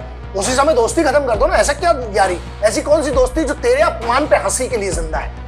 यार तो वो होते हैं कि एक शहीद आजम भगत सिंह साहब, एक को फांसी लग रही थी, तीनों खड़े हो गए आके। उसके पहले भी एक कहानी है कि जब ठाकुर रोशन सिंह साहब को पता चला कि काकोरी की लूट में जो 9 अगस्त 1925 को हुई, उनको पता चला कि यार मेरा नाम ही नहीं है, तो क्या आके रोशन सिंह ठाकुर साहब बोलते हैं कि मेरा नाम क्यों नहीं है? बिस्मिल, तू जेल जाएगा, अशफाक तू जेल जाएगा, मुझे फांसी नहीं लगेगी। तो बोले तूने कोई अपराध नहीं। बोले बता मुझे क्या अपराध करना पड़ेगा? बोले जज को मार दे तब तू जेल जाएगा। तो उसने जूता उठाया, जज पे फेंक के मार दिया। उस समय का बात अलग थी, आज नहीं कर सकते, वो अंग्रेजों के खिलाफ था। लेकिन सोचो कि मेरा यार फांसी चढ़ने जा रहा है, मैं भी जाऊंगा। ये होती है यारी, दोस्ती ये होती है जब अपने आप को मिटाने का जो रुतबा है ना, वो यारी में है और कहीं नहीं है। इसीलिए तो दोस्तियों की कहानी है ना। सोचिए क्यों फौज में बडी सिस्टम चलता है, आर्म्ड फोर्सेस में चलता है, स्पेशल फोर्सेस में, कि तुम्हारा बडी तुम्हारी जान है, वो जिसके साथ आप हो। तो दोस्ती हो तो वो हो ना। हथियार से दोस्ती होती है, जैसे कहते हैं कि हाथ का, हथियार का मतलब हाथ का यार। जब तक तेरा तेरा मैंने छीना, मेरा ना तेरा सगा ना मेरा, तो हथियार आपके हाथ का यार है। सोचो, हम तो उन चीजों से भी दोस्ती रखते हैं जो आपको बचा सकते हैं, जो आपके लिए लड़ेंगे। तो इसलिए पहले अपने आप को जानना पड़ेगा। स्वॉट एनालिसिस। स्ट्रेंथ आपकी क्या है, उसको छुपाओ। रूल नंबर 1, गाओ मत, उसको छुपाओ। जो वीकनेसेस है सबको मालूम होने दो, उसका निदान तुम्हारे पास होना चाहिए। अगर तुम्हारे खिलाफ कोई उसका उपयोग करता तो कैसे बचोगे? अपॉर्चुनिटीज जो है वो मैम उसकी कोई सीमा नहीं है। उसके लिए एक चीज से लड़ना पड़ेगा, वो खुद से, खुद के दिमाग से। आलस से लड़ लोगे तो दुनिया की कोई अपॉर्चुनिटी नहीं जो तुमसे दूर है। और थ्रेट ऐसा है, खुद सबसे बड़ी थ्रेट हम है बे, हमसे बड़ी कोई थ्रेट नहीं है। The moment you have that attitude, बस बाकी सिंपल से। तो इसीलिए खुद पर काम करना पड़ेगा, बहुत सिंपल है। उसके लिए फिर से वही बात है, जब भी दिल टूटे धन्यवाद करो, सही वक्त पे टूटा, बच गए, बेहतर बनेंगे। हाँ, टूटना जरूरी है। वही एक छोटी सी कहानी है इसकी कि दो पत्थर होते हैं, दोनों आपस में लड़ते हैं। एक पत्थर का टुकड़ा कहता है कि हे प्रभु, भगवान से कहता है विष्णु भगवान के पास जाके कि प्रभु मेरी क्या गलती थी, मैं भी तो इसी पत्थर का एक हिस्सा हूं। आपने मुझे देखिए, मुझ पर लोग पैर रख रख के मंदिर में आते हैं, तो दूसरे पत्थर, ये भी मेरा भाई है, मेरा ही एक हिस्सा है, मुझसे ही टूटा है। तो भगवान प्रभु विष्णु उससे पूछते हैं कि आप बताइए, आप जो पत्थर हैं, आपको कितनी चोटें लगी? बोले साहब मुझ पर एक बड़ा हथौड़ा गिरा था। तो बोले आप टुकड़ा हो गया? बोले आप पर? बोले मुझे साहब सालों तक मुझे छीला गया है, रोज काटा गया है मुझे छेनियों से, हथौड़ी से, तब वो भगवान की मूर्ति बनी है। तो इतना सा है, अगर ये बनना है, ये बनना, भगवान की मूर्ति बनने के लिए भी ना सोचिए कितनी बार उसको चोट लगी है। चोट लगना जरूरी है मैम, दिल टूटना बहुत जरूरी है, लेकिन क्या तोड़ने वाला चिंधी चोर तो नहीं था? बस ये पता कर लेना। अगर योद्धा के हाथ टूटा है दिल, या असली इश्क ने दिल टूटा है, तो बस इतना मानना कुछ तो उसकी भी मजबूरी रही होगी, ऐसे कोई बेवफा नहीं होता। जी बिल्कुल, वाह वाह। सर आपने अभी कहा जैसे दिल चिंदी चोर के हाथों तो नहीं टूटा है। मैं एज अ फीमेल अगर आपसे पूछूं कि कोई चिंदी चोर के हाथों अगर दिल टूटे, कोई आत्मसम्मान पे उंगली उठाए, कि कोई बदतमीजी करे, तो आपके अक्सर मैंने पॉडकास्ट में और इंटरव्यूज में देखा है, आप स्ट्रेंथ ट्रेनिंग के साथ साथ जो मेंटल ट्रेनिंग पे बात करते हैं। महिलाओं में इंट्यूशन हमेशा से ज़्यादा कही गई है, बट ऐसी और कौन सी चीज़ें हैं जो हमें अब आने वाले वक्त में, सिर्फ इन चीज़ों में नहीं, हम बाहर दुनिया में अगर अकेले हैं, आजकल का जो वक्त चल रहा है, जिस चीज़ से हम खुद को सुरक्षित रख सकें, हमें क्या क्या ऐसा करना चाहिए? मेंटल पे आते हैं पहले। ठीक है। इसीलिए कहा गया मन के हारे हार है, मन के जीते जीत। बस मन को हम 3 चीजों में डिवाइड करते हैं अपने आप को। पहला, हमें डर लग रहा है, हमें अच्छा लग रहा है, ये सबसे पहले हमारा पैरामीटर ये है, और ये सिग्नल देता है हमारे दिमाग को। तो इसको हम बोलते हैं इंद्रियां, बोलते हैं अपनी इंद्रियों पर नियंत्रण। बहुत सिंपल सा है। हम सामने वाले के स्ट्रेंथ देखेंगे तो हम डरेंगे, उसकी वीकनेस देखेंगे तो वो डरेगा। इतनी सी बात है। यही चीज आती जब आपने चिंदी चोर बोला। अगर हमें पहले से मालूम है कि चिंदी चोर है तो हमने यारी की क्यों? इसमें क्या आती? मानसिक ट्रेनिंग आती। मतलब हमें ये जज करना पड़ेगा, क्योंकि इंट्यूशन, महिलाओं में जो इंट्यूशन होता है अनबिलीवेबल। मतलब मैं खुद माँ भगवती का उपासक हूँ, माँ भगवती का उपासक हूँ। मेरे लिए आप भगवती का स्वरूप क्यों है? क्योंकि आपकी इंट्यूशन, मुझसे मैं कितनी भी ट्रेनिंग कर लूं, मैं आपकी इंट्यूशन को नहीं तोड़ सकता। महिला को पहले 3 सेकंड में पता चल जाता कि इसका चरित्र क्या है। जी। फिर गलती कैसे करते हो? मैक्सिमम वल्नरेबिलिटी में गलती होती है। परिवार सुन नहीं रहा है, मैक्सिमम क्या हो रहा है, परिवार सुन नहीं रहा है, भाई के पास वक्त नहीं, भाई अपनी गर्लफ्रेंड के साथ बिजी है। तो यहां पर बच्ची अकेली पड़ जाती है, तो उसको कंधा मिल जाता है, या कोई आदमी उसके सुनने की बात, शुरुआत यहां से होती है। और हर लड़की को इस बात को मान के चलना कि तुम इतनी भी सुंदर नहीं हो जितना ये तारीफ कर रहा है आराम को। कि अरे आपसे सुंदर कोई नहीं है, सबसे बड़ा झूठ है।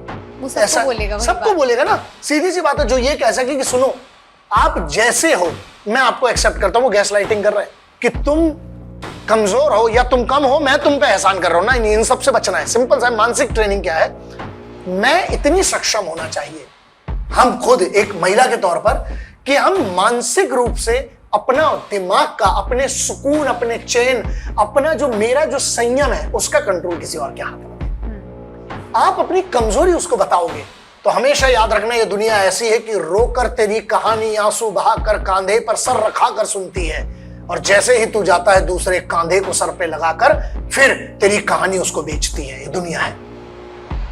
तो इसीलिए बहुत सिंपल है, रोना उसके सामने जो कभी पहले तेरे सामने रोया और तूने उसके आंसू ना बेचे हो। कभी उसके सामने मत रोना जिसने अभी अभी कल रात को किसी और के आंसू तेरे सामने बेचे थे। यही इस रिश्ते का नियम है, और भरोसे पे चलता है मैम नियम। भरोसा कितनी बड़ी चीज होती है, आप सोचिए।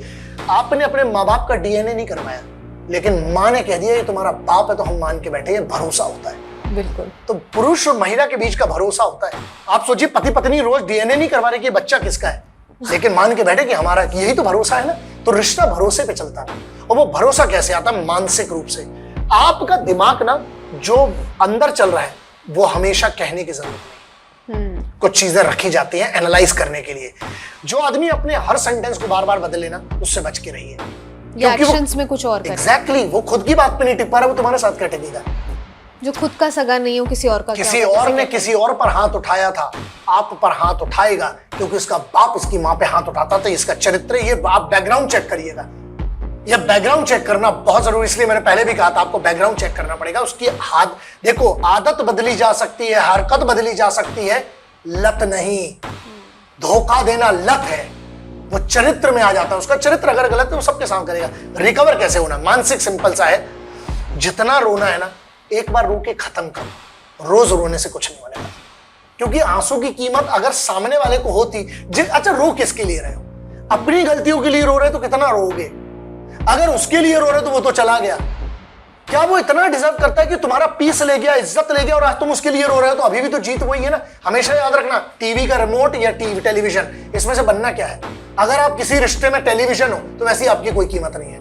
वो तो है। रिमोट होना चाहिए भाई, जब हम चाहेंगे स्विच ऑन, जब हम चाहेंगे स्विच ऑफ। चाहे कोई सा भी रिश्ता, रिश्ते की कदर तभी है जब आपके नियंत्रण में था। जीवन की कदर तभी है जब आपके नियंत्रण में था। मैं इस भरोसे में नहीं रहूंगा कि आप क्या बात करोगी, मैं इस भरोसे में रहूंगा कि मैं क्या बात करूंगा। इसीलिए 50% जो है ना आपका वो तगड़ा होना चाहिए हर रिश्ते में, कि मैं अपने 50% पे तगड़ा हूं, मैं अपने 50% पे तगड़ी हूं, मैं तेरे को इतने ही छूट दूंगी, इससे और छूट नहीं दूंगी। अब आपने पूरी छूट दी है, पहले आपने गलतियां की, फिर आप उसके बाद रो रहे हैं, फिर आपका रोना बनता है। गलती करो, इसको कहते हैं ना कि गली में बैठो थूको, गली में बैठो थूको, फिर लोगों से कहो गंदा किसने किया। तो ये तो आप जिम्मेदार हो ना। इसीलिए गंदगी आपने की है, साफ करने की औकात नहीं तो काहे को की है। इसीलिए औकात से बढ़ के प्यार मत करो। लोग कहते हैं कि प्यार तो हो जाता है, ऐसा कुछ नहीं होता, काम करो, कुछ काम आम नहीं आएगा प्यार। सच बता रहा हूँ, टूटा हुआ दिल और पेंडिंग बिल, आपकी ईएमआई की दूसरे दिन अगर डेट होगी ना और दिल टूटा है आपका, किसी अपने ने दोस्त ने टूटा है, तोड़ा है, तो ये जो बोलते हैं ना कि भरोसा तोड़ देते हैं, तो सीधी सी बात है। विश्वासघात का नियम क्या है? विश्वास करोगे घात लगेगी, ना विश्वास करो ना घात होगी, इतनी सी बात है। इंटेलिजेंस का एक रूल है, हम किसी की बात पे भरोसा नहीं करते। जो खबरी मेरा है, ये हरामखोर उधर पे भी जाके तो खबर दे सकता है ना। हाँ। तो जो मुझे कह रहा है, गुंजाइश छोड़ो उस चीज में। जिसे तू अप्सरा लग रही है, कल सुबह भी किसी और अप्सरा से अप्सरा कह के आया है। तो ऐसा है, खुद को ना इतना महत्व मत दो, अपने मस्तिष्क में ये मान लो कि हम एवरेज हैं, अगर एवरेज हो तो। और बहुत सुंदर हो तो ये मान के चलो ये सब थोड़े डिजर्व कर सकते हैं। आपको स्टड चाहिए जो बदतमीजी से बात करे, जो गाड़ी पे आए, लंबे बाल रख के आए।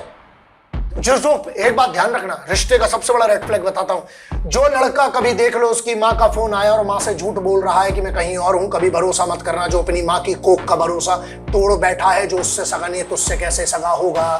बिल्कुल। एक लड़की जो अपने भाई से झूठ बोल रही है, अपने बाप से झूठ बोल रही है, तेरे साथ है, वो तेरे से झूठ बोलेगी, वो उसका कैरेक्टर है। तो काहे को भरोसा करना? अब तुम खुद सब जानकर भरोसा करो। ऐसा फिर तो आप ही, इसे कहते हैं ना, श्याना कौआ जो है वो मैले पे बैठता है, गंदगी पर। तो अब आपके ऊपर है। और रही बात कोई दिल टूटे ना तोड़े, ये तो जिंदगी का नियम, वो देख लो आप। अपन सिंपल सी बात है, हम एक दायरा करेंगे और दूसरा बदला तो जरूर लेंगे। बदले के लिए तैयारी करो, बदला लेना, क्योंकि हम इंसान है, हमको बड़ा पसंद है। माफी आपी पे भरोसा नहीं रखते। तुमने हमारा कुछ गड़बड़ किया, हम बदला लेंगे सारा। और मानसिक रूप से पहले शांत होंगे। क्यों? बस 2 नियम याद रखना, जिंदगी के हर रिश्ते में काम आएंगे।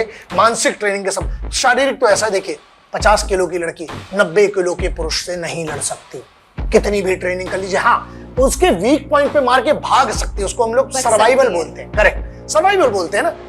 उस समय उस आदमी के कमजोर हिस्सों को कैसे जानना। लेकिन इमोशंस की जब बात है तो 2 ब्रेन बराबर के होते हैं। इसमें मैनिपुलेशन चलता है, बहुत सारी चीजें चलती है। जो ज्यादा सियाना होगा वो जीत जाएगा। तो यहाँ इतना ध्यान रखिएगा, कभी किसी को अपनी लगाम जिसको कहते हैं ना, इतना मत दीजिए कि जब चाहे वो नकेल कस दे। अपने आप पर नियंत्रण रखना बहुत जरूरी है किसी भी रिश्ते के लिए। बस यही। बिल्कुल सर। आपने सर बीच में कहा था कि लड़कियां अक्सर कंधे ढूंढती हैं क्योंकि घर वाले कहीं ना कहीं बिजी रहते हैं, कईयों की फैमिलीज इतनी अवेलेबल नहीं होती हैं। I am coming from a family where I was fortunate enough कि मेरे दोनों पेरेंट्स, हम दोनों बहनों से काफ़ी लगाव, काफ़ी प्यार, इन्वॉल्व रहे हैं हमारी लाइफ में, हमारी गलतियों में। जहाँ हम दौड़ के अपने पापा के पास जा सकते हैं कि यार हमसे नहीं रायता फैल गया है, अब आप देख लो, हमसे संभल नहीं रहा है, हमें सही राह दिखाओ। लेकिन अक्सर जब माँ बाप और बच्चों में जो एक जनरेशनल गैप रहता है, जो कि हमारी सोसाइटी में आज भी एग्जिस्ट करता है, हम उसको कैसे बैलेंस करें कि जहाँ माँ बाप हमारे दोस्त भी हैं बट सही टाइम आने पे हमें पता है हमें फटकार भी लगाएंगे।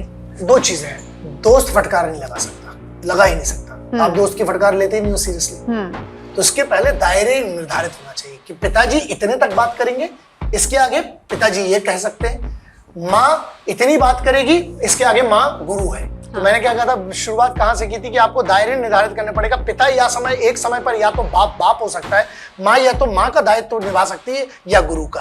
तो ये जो दायरे हैं ये परिवार के संस्कारों से आते हैं। दूसरी चीज जो आपने कहा कि जैसे आपको अपनी इंफॉर्मेशन कंट्रोल करना चाहिए हमेशा। मैं हमेशा कहता हूँ ये इस सब्जेक्ट से, इस वाले बात से अलग है। जैसे आपने कह दी कि आप 2 बहनें, you are well to do, मैं आपसे 3 से 5 मिनट में आपकी पूरी इंफॉर्मेशन निकालूंगा। आपने अपने सवाल में ओवर इंफॉर्मेशन दे दी कि मेरी 2 बहनें हैं, आपका कोई भाई नहीं है, तो मतलब आपके लिए कोई लड़ने वाले नहीं आने वाला है, पिताजी कहीं और रहते होंगे, तो आज इस लड़की को टारगेट किया जा सकता है। See this is how a criminal brain will work.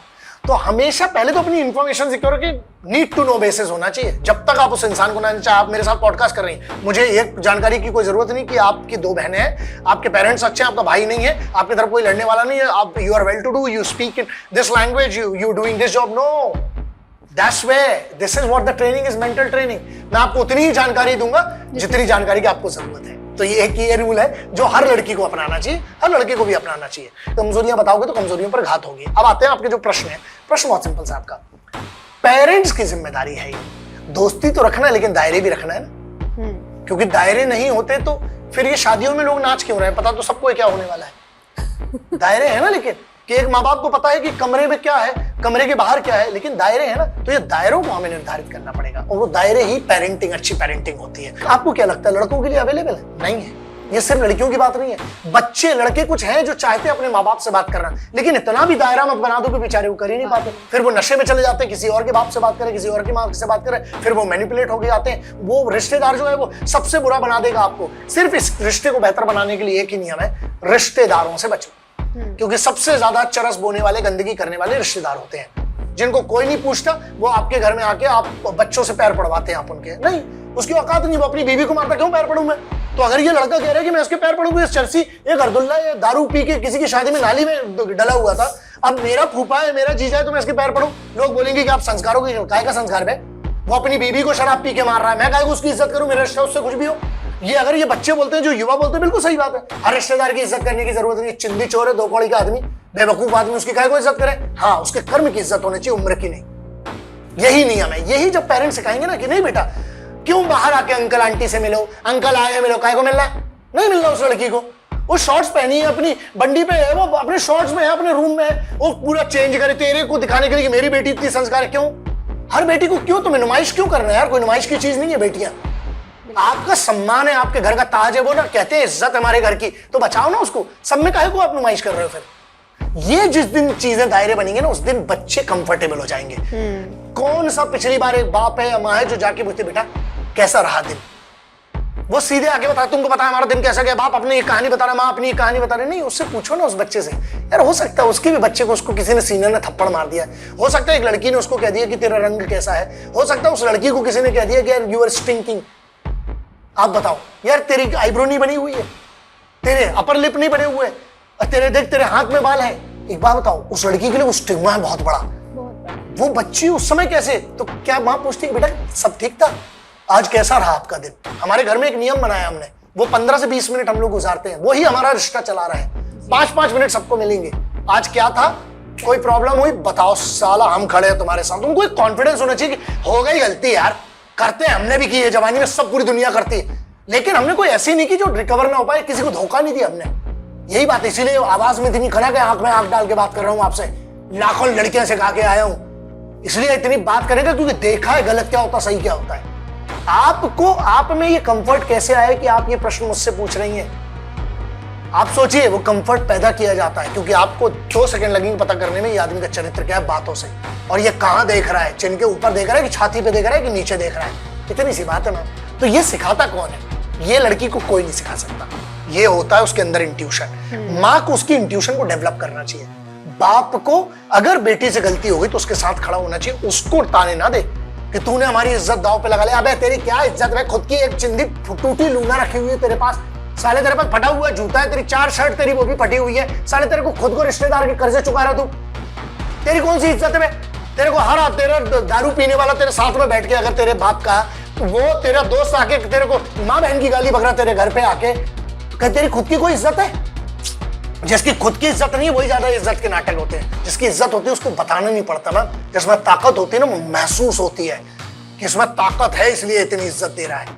कमजोर लोग कभी किसी को इज्जत नहीं दे सकते, तो पेरेंट्स को ताकतवर बनना पड़ेगा। बच्चे कोई बात नहीं, गलती हो गई, हम तुम्हारे साथ हैं। ये जिस दिन बोलते ना सिर्फ इतनी चीज गले लगा के कोई बात नहीं यार, हो गया क्या कर सकते हैं। उनके गलत को सही मत करो, लेकिन उनने जो गलती से गलत किया है एक मौका और दो। ये पेरेंट्स को करना चाहिए। और बच्चों को, अगर तुम्हारे पेरेंट्स ने आज तुम्हारी इज्जत रखी ना, तुम्हारा साथ इस समय दिया, तो उनकी बात मानो क्योंकि उनको तजुर्बा ज्यादा है।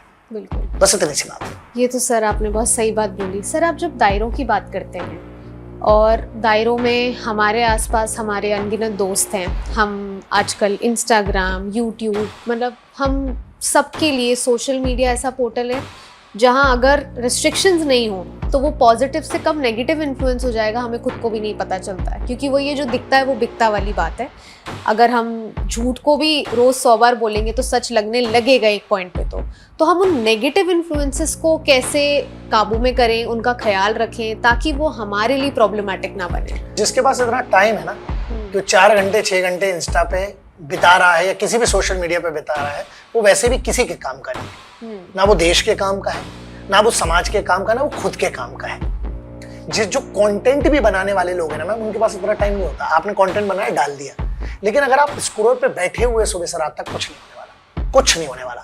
तो सीधी सी बात है, आपको जो आप इन्फ्लुएंस की बात करें, आप ऑलरेडी इन्फ्लुएंस हो चुके हो। 4 से 6 मिनट घंटे बैठे हुए, जिसके पास काम है ना मैम, सीधी सी बात है, काम ढूंढो, अपने जीवन के लिए कुछ बेहतर करो, बस इतना करो। एहसान किसी पे कुछ मत करो। मैं हमेशा बोलता हूँ जो डिस्ट्रैक्शन है बड़ी छोटी सी चीज है। आप चाहो तो स्विच ऑन, आप चाहो तो स्विच ऑफ। ये पूरी मानसिक ट्रेनिंग वही तो कोई नहीं दे रहा ना। हमारे स्कूलों में सब सिखाया जा रहा है, ये नहीं सिखाया जा रहा है कि मेंटल क्या पावर होता है, क्योंकि जूझ तो सबसे ज्यादा मेंटल फिटनेस से रहे लोग, तो वो कौन सिखाएगा? स्कूल नहीं सिखाएगा, उसको फीस मिल गई है। सबसे बड़ा भारत का अगर कोई सबसे बड़ा फ्रॉड है और सबसे बड़ा अगर कोई माफिया है तो वो एजुकेशन माफिया है। हाँ, अब सरकार ने काम करना शुरू किया, पहले से थोड़ी सी बेहतर हुई है, लेकिन अभी भी बहुत काम करना बाकी है। हम स्कूल में बुली हो रही है, इसको क्या बोलोगे आप? वहां पे तो कोई मोबाइल नहीं देख रहा है, तो बच्चों को घर वालों ने नहीं सिखाए संस्कार। तो ऐसा है मैम, खुद अगर बैठ के रील्स देख रहे हो, खुद बैठ के अगर शॉर्ट्स देख रहे हो, तो बच्चों को कैसे मना करोगे आप? तो खुद से करना पड़ेगा, पेरेंट्स को करना पड़ेगा। और रही बात बच्चों की, अगर तुम्हारे पास इतना टाइम है, तुम वैसे ही बेहतर तुम मर जाओ, ज्यादा देश के काम आ जाओगे मर के। हम जब बुली की बात करते हैं सर, आजकल साइबर सिक्योरिटी बहुत बड़ा थ्रेट हो गई है सबके लिए। डेटिंग स्कैम्स हो रहे हैं, बैंकिंग स्कैम्स हो रहे हैं, हर तरह के स्कैम्स हो रहे हैं जो हम शायद सोच भी नहीं सकते, या अभी तक PR नहीं हुआ है उनका, तो हमें ज्यादा पता नहीं है। बट इस चीज पे आपका क्या ओपिनियन है? बहुत सिंपल सा है, साइबर सिक्योरिटी का एक नियम, साइबर सिक्योरिटी और सेल्फ डिफेंस बोल सकते हो आप। हम तो सेल्फ डिफेंस वर्ड का यूज नहीं करते, प्रोटेक्शन बोलते हैं। सेल्फ प्रोटेक्शन या सर्वाइवल स्किल्स, सिंपल सी बात है, एक नियम है, जिसको जो जानकारी का अधिकार नहीं है वो नहीं मिलना चाहिए। आप किसी से बचना चाहते हो, उसको घर मत बताओ। कैसे करोगे? बताते हैं। वही तय करने के लिए आपको यह पता होना चाहिए कि ये आदमी का एक बिहेवियर क्या है, इसको बोलते हैं बिहेवियर एनालिसिस। अब वो कॉल पे भी होता है, इंसान पे भी होता है। साइबर सिक्योरिटी में सिंपल सा है, एक आदमी ने आपको फोन किया है कि हमें आपके अकाउंट में पैसा डालना है। आप तो सिंपल सा रूल है, दुनिया की सबसे सिंपल चीज क्या है कि आपको हमारे अकाउंट में पैसा डालने के लिए हमसे अकाउंट क्यों चाहिए? डाल दो। आपके पास पैसा आने के लिए दुनिया का सबसे बेसिक प्रिंसिपल कैसे भूल सकते हो आप? आपको हमें पैसा देना, पूरा झंझट किसके? 3 ही चीजों से। सेक्सटॉर्शन है, मतलब जहां पर लड़के लड़की की बात हो रही है, पुरुष महिला की बात हो रही है, जिसको आप डेटिंग ऐप कहा आपने। चलो एक पे बात करते हैं, डेटिंग ऐप। तुमको पहले डेटिंग पे जाना है, भगवान तुम्हारा भला करे, तुम्हें जाना है, मरो, हमको क्या करना उससे। लेकिन तुम डेटिंग पे जब जा रहे हो तो तुम ये भी तो सोचो, तुमने भी तो झूठ बोल के आधी प्रोफाइल बनाई है, तुम सच कहां पे एक्सपेक्ट कर रहे हो? कमाल की बात है। ओहो, कागज के पहन कपड़े वो खुद से, वो सबसे झगड़ते हैं। कागज के पहन कपड़े वो सबसे झगड़ते हैं, ना जाने मौला खुद कुछ लोग खुद नंगे होकर क्या खुद को समझते हैं। यही बात है ना, मतलब अच्छा खुद ने अपनी प्रोफाइल पे 4 झूठ लिखे हैं, फिर आप अपेक्षा कर रहे हो कि सामने वाला सच बताएगा। क्यों भाई? तो सीधी सी बात है, झूठ के व्यापार में आओगे लुटोगे ही ना। सुना है सभी के हाथ कटे हैं इस धंधे में कांधों से, ज्योतिष एक है, सुना है सभी के हाथ कटे हैं इस शहर में कंधों से, ना जाने फिर क्या सोचकर ज्योतिषी शहर में आया है। हाथ किसके दिखवा रहे हो? सबके तो हाथ कटे हुए हैं, तो सब फ्रॉड हैं, सब फर्जी हैं, सब चीटिंग करके आ रहे हैं, तो करो डेटिंग तुम्हें जो कर रहे हैं, हमको उससे क्या लेना देना। हाँ, लेकिन कैसे बचना है हम नहीं बताएंगे। डेटिंग वाले फ्रॉड से हम नहीं बताते, मरो फंसो तुम्हारी गलती है। हाँ, साइबर सिक्योरिटी बता सकते हैं, क्यों? क्योंकि डेटिंग वाली ऐप पे हम खुद गए नहीं, अब हम आपको क्या ज्ञान दें इधर पे। हमने उसकी स्टडी करना भी उचित नहीं समझा, क्योंकि हमारे पास इतना वक्त है नहीं फ्री का ना, हमारे पास बहुत अच्छे अच्छे ठीक ठाक काम है। हर फ्रॉड से बचने के लिए सिर्फ इतना है, जो आदमी जो कह रहा है उसकी बात साबित करो, उसको एक बार मौका जरूर दो साबित करने का। दूसरा, पैसा किसी को डालना है बोले डाल दे, हमको पैसा ट्रांसफर कर दो, आपसे हमें डिटेल चाहिए वो नहीं दे पाएंगे। सीधी सी बात है, लेना सब कुछ है, देना कुछ नहीं है, बच जाओगे। कुछ भी दिया तो लुट जाओगे, चाहे वो ओटीपी क्यों ना हो। ओटीपी तो बहुत आगे निकल गया मैम, ओटीपी वाला गेम गया। आज की डेट में आपके पास मान लीजिए ट्रू कॉलर है, ठीक है, और आपने ओटीपी उस पे आपने किया, वो तो स्क्रीन पे दिखता है, तो नोटिफिकेशन बंद करो सबसे पहले। तो साइबर फ्रॉड 5000 से ज्यादा तरीके होते हैं, 5000 से ज्यादा तरीके। अब तो आप हमसे वीडियो कॉल पे बात करें वो भी वो हो जाता है। सबसे 3 नियम फॉलो कर लीजिए। पहला, अपनी लोकेशन बंद करके रखिए, मोबाइल को कम से कम 3 से 4 बार दिन में एरोप्लेन मोड पे डालिए, और एक बार कम से कम स्विच ऑन से स्विच ऑफ करिए। अगर आपको हैक होना है तो आप वैसे होंगे। व्हाट्सएप की बहुत सारी ऐसी सेटिंग्स है, आप उसमें जाके 2 वे ऑथेंटिकेशन, हर चीज का, आपके सोशल मीडिया का सब आप वो करके रखिए। आजकल एक नया फीचर आ चुका है इंस्टाग्राम पे और सब जगह पे, जहां पर आप अपना फोटो डालते हैं उसमें, तो आप जाइए सेटिंग्स पे जाइए, आप अपना चेहरा दिखाइए, तो वो सिर्फ आपके चेहरे से ही खुलेगा। लेकिन आप जो ऐसे ऐसे करके फोटो खिंचवा रहे हैं, ऐसे ऐसे करके फोटो खिंचवा रहे हैं, जो लोग जो ऐसे हाथ दिखा रहे हैं, जो ये कर रहे हैं, वो सब बर्बाद है, क्योंकि यहाँ से आपका सीधे बायोमेट्रिक्स ले लिया जाएगा। बायोमेट्रिक्स को बहुत सारा से होता है, स्किन पे लगा के बहुत कुछ हो सकता है। रेटिना, इसीलिए रेटिना का चश्मे लगाना बहुत जरूरी होता है, कई जगहों पर बहुत सारी चीजें होती है। लेकिन हर चीज जहां पर इलेक्ट्रॉनिक डिवाइस है, जहां पर भी एनर्जी आती है, ऊर्जा, चाहे वो सूर्य की रोशनी से आ रही हो तो वो सोलर से चार्ज हो सकती है एक डिवाइस, चाहे वो इलेक्ट्रॉनिक से, हर चीज। आप महिलाओं के तौर पर सबसे इंपॉर्टेंट क्या है, आप कहीं पर भी जाते हैं, हम मिशन प्रहार में सिखाते हैं, आप कहीं पर भी जाएंगे तो सबसे देखिए हार्पिक की बोतल है, उदाहरण के तौर पे कोई सी भी एक बोतल है, जो कोई भी डिटर्जेंट की भी एक बोतल है, आप हमेशा देखिए कैमरा कहीं पे भी लग सकता है, कहीं पर भी, आप सोफे पे बैठो यहाँ लग सकता है, आप लाइट में लग सकता है। दुनिया की ऐसी कोई चीज नहीं है, मतलब बहुत सारी जो घर के लिए यूज होती है उसमें कैमरा नहीं लग सकता। साइबर सिक्योरिटी के नियम सिंपल से है, अगर कुछ मत दो तो सब कुछ सुरक्षित रहेगा, और कुछ भी दोगे तो सब कुछ सुरक्षा से बाहर चला जाएगा। तो साइबर सिक्योरिटी के सिंपल से, ज्यादा जानकारी मत दीजिए, सीधी बात जानकारी ही मत दीजिए। अपने माँ बाप को जरूर बताइए कि आजकल एक नई चीज है, बहुत सिंपल सा है, आपको शादी का कार्ड आता है आपके ही फ्रेंड के फोन नंबर से, मत क्लिक करो, फोन कर लो, पूछ लो, क्योंकि वो उसके पीछे एपीके फाइल होती है और उस फाइल से सीधे होता आपके मोबाइल का पूरा कॉम्प्रोमाइज हो जाता है। अब जैसे लोग बोलते हैं हैक हो गया, हैक है क्या, ये शब्द बहुत बड़ा होता है।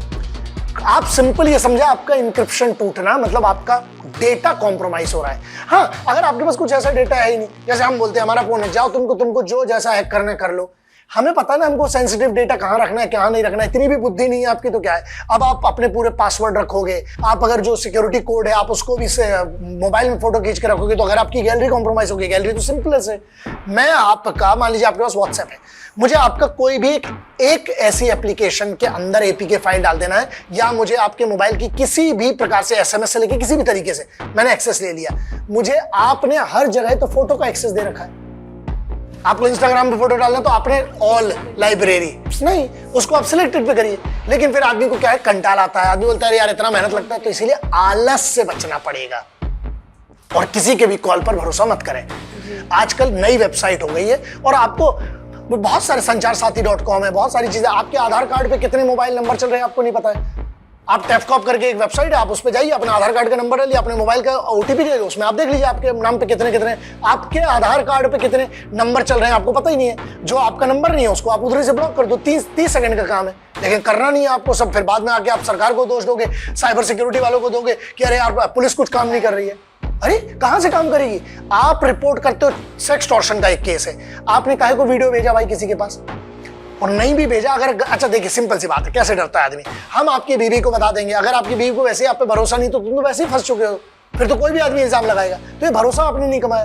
रही बात, मान लीजिए किसी का एक मॉर्फ करके वीडियो बन गया, इतनी चिंता क्या करना, सबके शरीर वही है, किसी की बीवी के किसी के बेटी के, वो घबराना, जो पहले तो घबराओ मत, अथॉरिटी को बताओ, क्योंकि आपके पास वो बिगिनिंग का टाइम होता है मैक्सिमम 4 घंटे बिगिनिंग के, पैसे वाले मामले में 8 घंटे मान लीजिए। उसके बाद अगर इंटरनेट पे कोई चीज वायरल हो रही है, अगर किसी ने डाउनलोड कर लिया उसका क्या करोगे? तो इसीलिए लॉ है, लेकिन उसको इंप्लीमेंट करने के लिए आपको सही एजेंसी के पास जाना पड़ेगा। तो साइबर सिक्योरिटी बहुत बड़ा विषय है, उस पर एक अलग से पॉडकास्ट होगा साइबर सिक्योरिटी। बट मेन इतना मान के चलिए, आपको अपनी कोई भी जानकारी इंक्लूडिंग आपकी पर्सनल फोटोज, तो बिल्कुल लोगों ने कह दिया कि भाई स्नैपचैट का एक नया नाटक आया कि भाई आपको 15 सेकंड में गायब हो जाएगी, या वन टाइम सी जो आजकल लोग भेज देते, गधे हो तुम लोग, दूसरे मोबाइल से लो तुरंत वीडियो बन जाता है। बोले स्क्रीन रिकॉर्डिंग नहीं होती, बोले व्हाट्सएप कॉल रिकॉर्ड नहीं होता। अरे यार ये सब चीजें होती है, दूसरे फोन से रिकॉर्ड हो जाए। और दूसरी बात बताओ, ये ऐसी तुम कौन सी बात कर रहे हो भाई? तुम्हें इतने बड़े कौन से आदमी को तुम्हारा कॉल रिकॉर्ड करे? कई लोग बोलते हैं हमारा फोन हैक हो गया, तुम इतने इंपॉर्टेंट नहीं हो। बहुत सारी चीजें हो रही हैं। 14 रुपए तुम्हारा बैंक में बैलेंस है और 30 रुपए तुम्हें बाकाया देना है लोगों का, तो तुम्हें कौन हैक करने वाला है? ऐसे हैक नहीं होता आदमी। तुम उतना बड़े हो तो तुमको हैकिंग की टेंशन होना चाहिए, और ऐसे काहे को कर्म कर रहा है? हम बोल रहे हैं हमारे सब मोबाइल ले जाओ, जाओ तुमको जो डेटा चाहिए। इतना दिमाग का काम है ना। सिंपल सा नाम साइबर सिक्योरिटी, इतना सा है। साइबर थ्रेट क्या है? आपकी हर वो जानकारी जो आप अपने ससुराल वालों को नहीं देना चाहते वो किसी को मत दो। हो गई साइबर सिक्योरिटी। ससुराल वालों को नहीं बताया जाता कितना बैलेंस है घर में, किसके पास कुछ मत बताओ। सबसे पहले अपना एक अकाउंट जो है वो आपकी पहचान है। दूसरा सिग्नेचर। आपको क्या लग रहा? पासवर्ड कितना भी स्ट्रॉन्ग करो मैम, पासवर्ड एक सिंपल सा पासवर्ड है। मान लो A#129-217 small a small b और कैपिटल Z, ये डिकोड करने में मैम बहुत समय लग जाएगा एक हैकर को। लेकिन जो आपने रखा हुआ है, जितने भी वर्ड नॉर्मल है, वो मैम इतनी डिवाइसेस हैं, तो ये भूल जाओ। अगर आपको हैक करने कोई आया है, पीछे पड़ चुका है, तो वो आपको हैक करेगा, क्योंकि उसका वो काम है और वो उसको कुछ करना भी नहीं। अब AI आने के बाद बहुत सारी चीजें हो गई हैं, तो इसलिए हमें कोई भी जानकारी अपनी नहीं डालना है, हर जगह नहीं डालना है। पासवर्ड सेम नहीं होना चाहिए, बहुत सारे। और अपना 2 वे ऑथेंटिकेशन करवा के रखिए। अपनी बैंक की डिटेल, आपका डेबिट कार्ड, ATM कार्ड, जितने कार्ड है उसके पाउचेस आते हैं, उस पाउच में रखिए, वरना मैं आपके पीछे आऊंगा धीरे से आपके बैग को ऐसा। हाँ, एक डिवाइस आएगी, बहुत सारी ऐसी डिवाइस है, आप अगली बार बताएंगे, मैं बता दूंगा। आपने डिवाइस लगाई, आपका पूरा कार्ड क्लोन हो गया।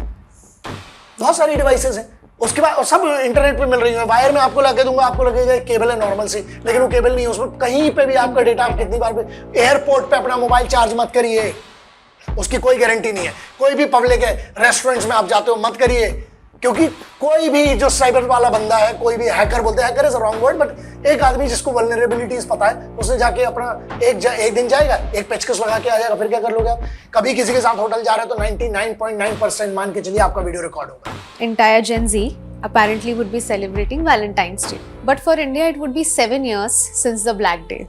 It's the 7th anniversary of Pulwama attack, one of the most spine-chilling and gruesome thing that India has ever witnessed in the lifetime of the wars.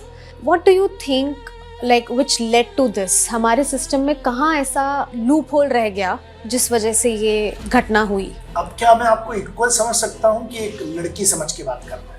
दो बड़ा प्रश्न। इक्वल समझ के, तो इक्वल अगर समझते हैं तो आपको जैसे मेरी बेटी से बात करता हूँ, मैं आपसे वैसे बात कर रहा हूँ। हमको घंटा फर्क नहीं पड़ता कौन क्या सेलिब्रेट करता है ना? ये सब निकम्मे नाकारे लोग हैं, ये एहसान फरामोश लोग हैं जो 14 तारीख को गुलाब लेके घूमेंगे। ये लाल गुलाब तुम किसी को दे पाओ, उस लाल ने, एक माँ बाप के लाल ने अपना लाल लहू दे दिया इस वतन के लिए कि और बाकी सब लाल हर माओ के जी सके, और तुम लाल गुलाब की बात करते हो, तो ये दुख है। अब जो आपने कहा पुलवामा, समझना पड़ेगा आपको। बहुत सरल है इल्जाम लगाना। मैं पहला, आपने ब्लैक डे का उपयोग किया ना, ये शब्द देने वाला मैं हूं। मैंने कहा था कि मैं ब्लैक डे मानूंगा इसको, मैं तुम्हारा होगा वैलेंटाइन पैलेंटाइन, तुमको जो मनाना मनाओ, हम नहीं मनाते मैम, हमको समझ में नहीं आता ये सब नाटक। हाँ, कि वैलेंटाइन डे कौन, वैलेंटाइन क्या, आपको कोई लेना देना नहीं। एक दिन तुम्हारा वो चलेगा। आपको पता है वैलेंटाइन डे के दूसरे दिन कितनी FIRs होती है इस देश के अंदर? रेप केसेस रजिस्टर हो रहे हैं होटल से, फिर उसके बाद MMS लोगों के बन रहे हैं, बहुत सारी चीजें होती है जो गंदगी भी है, ठीक है। लेकिन वो जब 18 साल से ऊपर का कोई व्यक्ति, उसको क्या करना, वो उसकी मर्जी, मैं उसमें नहीं जाता, वो संवैधानिक राइट है। मगर बात यहाँ आती है जब चुनना पड़ेगा। मैम एक बात बताइए, किसी का बाप, उसकी टुकड़ों में शहादत हुई है, किसी का बेटा शहीद हुआ इस वतन के लिए, किसी का भाई गया, किसी का पति गया है, आप उसको हैप्पी वैलेंटाइन डे बोलोगे? ये है मेरी तकलीफ। इसीलिए मैंने कहा था ना कि मेरी नींद को तकलीफ न मंदिर की घंटी से, ना मस्जिद की अजान से है, मेरी नींद को तकलीफ, बॉर्डर पे शहीद होते हुए सिपाही और उस खेत के ऊपर पेड़ पर लटकते हुए किसान से। आपने एक कहा कि कैसे हुआ, इसका बैकग्राउंड कितनों को पता होगा? बहुत सारी चीजें होती है मैम। हाँ, आज अगर बात करें कि लड़ाई हम लोगों ने जीती, बहुत मेहनत की उसके ऊपर, मुझे नफरत हर उस मीडिया वाले से जो साला लिखता है कि किल्ड, मारे गए। अबे शहीद, तुम उनको पेपर पे कुछ नहीं दे सकते, तुम्हारी औकात है कुछ? तुम अपने पेपर, तुम्हारा मीडिया बेच रहे हो तुम उनकी शहादतों पर, उनको बलिदानी तो कहो। माट, तुम शहादत शब्द, चलिए हम कहते हैं उर्दू का शब्द है, बहुत सारी चीजें, और शहीद का गलत भी मतलब कई लोगों ने निकाल दिया शहीद का। मैं कहता हूं बलिदान तो हमारा शब्द है, हुतात्मा हमारा शब्द है, उनने सर्वोच्च बलिदान दिया। और तुम क्या लिखते हो मीडिया वाले? और जब मैं कहता हूं तो बोलते तुम्हें देख लेंगे। भाई, तो हमारी औकात है हमें देखने की, हम बहुत अच्छे से, हम जहां देखेंगे तुम्हें पता भी नहीं चलेगा, और हम देख ही रहे इतने साल से। इसीलिए इन पे केस कर रखे हैं सबने, मैंने सबके ऊपर केस रख कर रखा है।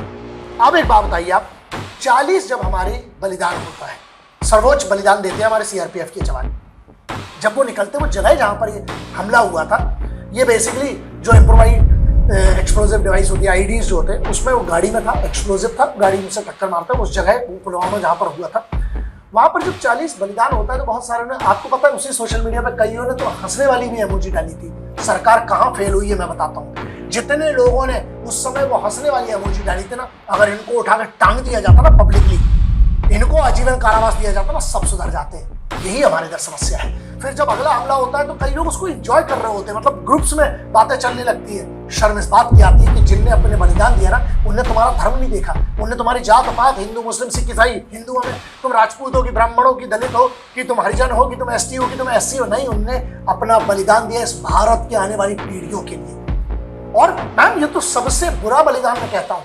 अरे अगर वो लड़के छाती पे हमला करो ना, जैश ए मोहम्मद लश्करी तौर पर बात होती, जैश ए मोहम्मद ने उसकी जिम्मेदारी दी, 19 लोगों का नाम है। जब एनआईए को जो 2020 में इसको जब किया गया, 14 फरवरी 2019 की बात है, तो उसके बाद जब 2020 में जब एनआईए को जब दिया गया, एनआईए की हम बात ही नहीं करते, हम फेलियर की बात करते हैं। 13,500 पेज की चार्जशीट उनने पेश की है, 19 लोगों का नाम है उसमें। अजहर मसूद, चिंदी चोर, तो सुन में, अजहर मसूद, मैं सच कह रहा हूँ, ये मैं बिल्कुल तेरे से कह रहा हूँ, तुम लोग तो बहुत देखते हो पाकिस्तान में। सुनो बे, फिर से कह रहा हूँ ये बात, वो तो सरकार ने ना संवैधानिक मेरे हाथ बांध रखे हैं, वरना मैं तुम्हें कहता हूँ, तुम्हारे जो धड़ों पे जो सर है ना, वो मेरी और हमारे लड़कों की अमानत है। जिस दिन चाहिए सरकार एक पत्र दे देना, साले तुम्हारे धड़ से ना तुम्हारा सर काट के यहाँ लाके फुटबॉल खेल सकती है। और मैं as a Ustad, as commandos mentor, freelancer बोल रहा हूँ, वर्दी नहीं पहनी, कोई फौजी नहीं, तो बोल रहा हूँ, अकेला मुझे लेटर दे दे सरकार, मैं अपने लड़के लेके जाके मैं जो करना मैं कराऊंगा, उसके बाद आगे फांसी देना है तो दो। लेकिन ना, जब तक इनके घर में घुस के नहीं मारेंगे सालों को ना, तब तक ये होता रहेगा। अगला हमला क्यों हुआ? क्योंकि आपने उसके जो भी गुनहगार थे उसको टांगा नहीं। 13,500 पेज की नेशनल इन्वेस्टिगेशन एजेंसी, मैम, वो इतनी बढ़िया इन्वेस्टिगेटिंग एक एजेंसी है। एनआईए, लोग सीआईए की बात करते हैं, हमारी एनआईए उससे बेहतर है, मैं कह रहा हूँ। हाँ, उनके पास फंड्स हैं, सीआईए का एक नाम उनने ब्रांडिंग बहुत कर दी, हमारे इधर एनआईए के लोग को कुछ जानता भी नहीं है, बहुत मेहनत करते हैं मैम। एक हमारी एनआईए की हम बात करें, आईबी की बात करें, जैसे आपने कहा कि क्या फेल हुआ, हमारा फेलियर था, मैं मान रहा हूँ। इसमें कहीं ना कहीं हमारा एक लोकल इंटेलिजेंस से जो बात आती है और जो कोऑर्डिनेशन का यस हुआ होगा, वरना हो ही नहीं सकता, ये उससे बड़ा प्रॉब्लम है। इंटेलिजेंस फेलियर हुआ, उसके जो जिम्मेदार थे वो सस्पेंड हो चुके हैं, और सिर्फ सस्पेंड नहीं, कहीं तो टर्मिनेट हुए, और उस पर जो कार्रवाई वो कोर्ट भी ऑर्डर दे रहा है उसका सब। मैं एक बात मान सकता हूँ, सबसे बड़ी तकलीफ क्या है, बगैर लोकल लोगों के इन्वॉल्व हुए इतना बड़ा हमला नहीं हो सकता है। तो जो लोकल थे, मैंने उस समय भी मांग की थी, आज भी कहता हूँ, हमेशा कहता रहा हूँ, मैं कोर्ट में कहने तैयार हूँ ये चीज, इनको सरों को काटो, वरना इनको पब्लिक में गोली मारो सालों को खड़ा करके। जो जो खबरी था और जो जो इसमें इन्वॉल्व था और जो भारत के, उनको पहले सजा दो। जो फेलियर हुआ मान रहे ना, एक्सेप्ट कर रहे हो, जो इसको कवर अप करते हो, मैं कहता हूँ, बहुत सारे लोगों ने थ्योरी चला दी कि सरकार ने करवाया, तो मैं कह रहा हूँ, अगर सरकार का अधिकारी, सरकार के मंत्री अगर इसके जिम्मेदार, उनको फांसी पे टांगो। लेकिन ये बात है ना, फेयर इन्वेस्टिगेशन करो, चाहे कोई भी हो, उसमें नहीं होना चाहिए सरकार का इन्वॉल्वमेंट, बिल्कुल क्लियर सी बात है। मिलिट्री इंटेलिजेंस हमारे पास है, इसको हिंट कोर बोलते हैं, डीआईए डिफेंस इंटेलिजेंस एजेंसी है, बहुत सारी एजेंसीज है। हाँ, सरकार के अंडर में सब काम करती है, वो तो भाई जो डेमोक्रेसी उसी के हिसाब से लेंगे ना।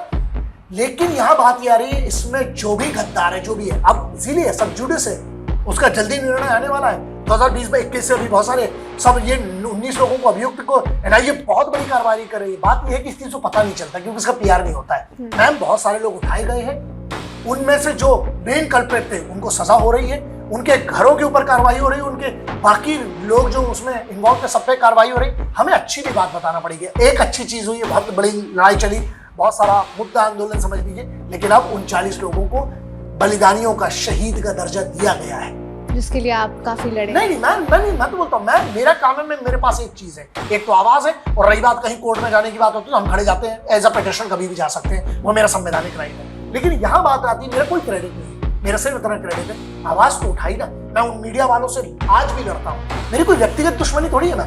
जो लोग कहते हैं कि अरे वो तो नौकरी कर रहे थे उनके, इसलिए उनकी मृत्यु हो गई, वो तुम सबके लिए, मतलब ये बात समझ में नहीं आती, वो किस अपने माँ बाप को छोड़ के, अपने बीवी बेटे बच्चे, अपने सब को छोड़ के, यार बूढ़े माँ बाप को छोड़ के वो जाते हैं वहां पर, किसके लिए जा रहे हैं? फिर लोग बोलते हैं कि आप अल्ट्रा देशभक्ति की बात करते हैं, देशभक्ति अल्ट्रा ही होती है।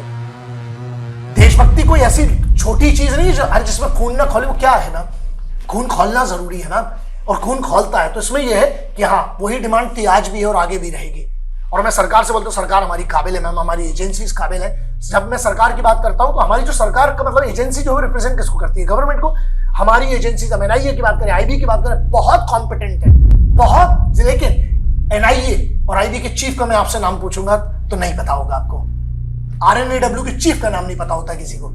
यही हमारी सबसे बड़ी समस्या है कि हम अपने असल हीरोज को, हम जो क्लासिफाइड है उसकी बात नहीं कर रहे, लेकिन हम उनको क्यों नहीं, जो मैम ये मूवीज में दिखाया जाता है, ये नहीं है स्पाई वर्ल्ड। जो एक स्पाई होता है मैम, जासूस जो होता है, वो कोई सुपर हीरो नहीं है, सुपर ह्यूमन नहीं है, नॉर्मल से व्यक्ति है जिसके अंदर बहुत बड़ा जज्बा है। हमारी फेलियर हुआ बहुत सारे लेवल पे हो, लेकिन कई लोगों ने इसको मैम इस पे हंसे हैं लोग।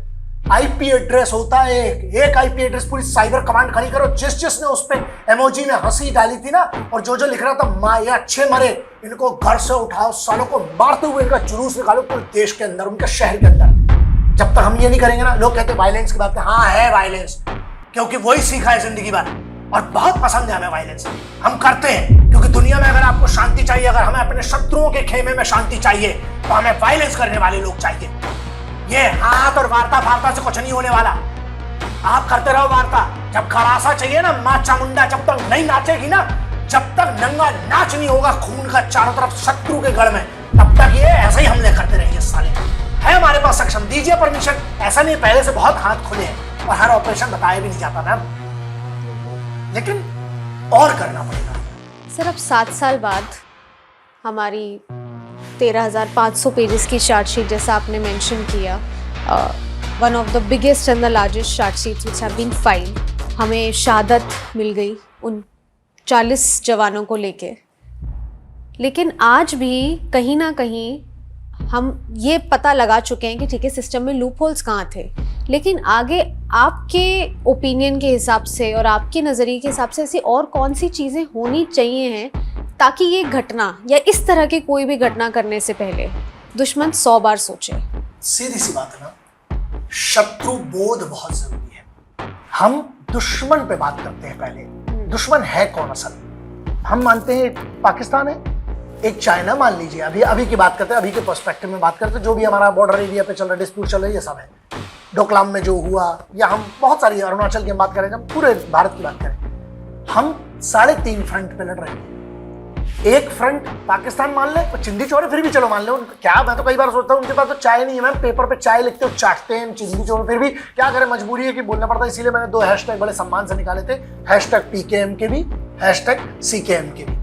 नहीं, इसका मतलब आप नहीं जान सकते हैं, इसका मतलब के लिए बहुत, अब जो जानता है वो ऑलरेडी जानता है, वरना गूगल करके देखिए PKMKB, CKMKB। मुझे बड़ा गर्व है कि मैंने 2 हैशटैग भारत को दिए, उसमें मूवी भी एक दिन जरूर बनाऊंगा। बहुत अच्छा है मैम, इसमें बड़ा बहुत है पाकिस्तान की, और मतलब बस चाइना की, बाकी तो बहुत सारे इसके मतलब निकलते हैं। जो हमारा वाला वो सब समझ गए है कि नहीं, PKMKB, CKMKB। अब यहाँ पर एक बात बताता हूँ, तो एक चाइना हो गया, एक पाकिस्तान हो गया, 1.5 फ्रंट हमारे देश के अंदर बैठा हुआ गद्दार है। जब तक हम इससे नहीं निपटेंगे, आप बाहर के दुश्मन से कुछ भी लड़ लो, अंदर अशांति रहेगी। इस देश के अंदर के दुश्मनों को ढूंढना पड़ेगा। सिस्टम, लोग कहते हैं ना कि एक रात में नहीं बदलेगा, जितना बदल सकते हो थोड़ा तो बदलोगे ना। सिंपल सी बात है मैम, सिंगापुर की हम बात करते हैं, एक पॉलिटिशियन थोड़ा सा एक करप्शन में पाया गया तो उसको सजा दे दी गई। और पता है वो किस चीज के लिए पकड़ा गया, तो उसको सजा किस बात की मिली? उसने किसी से साइकिल गिफ्ट ले ली थी। तो उसके लिए उसको पनिशमेंट मिला है। चाइना भले शत्रु है लेकिन कुछ चीज सीखी जा सकती है। एक उनका अधिकारी था फाइनेंस मिनिस्टर, उसके करप्शन चार्ज में उनने पब्लिक में फांसी लगा दी, उसको टांग दिया। हमें इधर हो सकता है? नहीं हो सकता।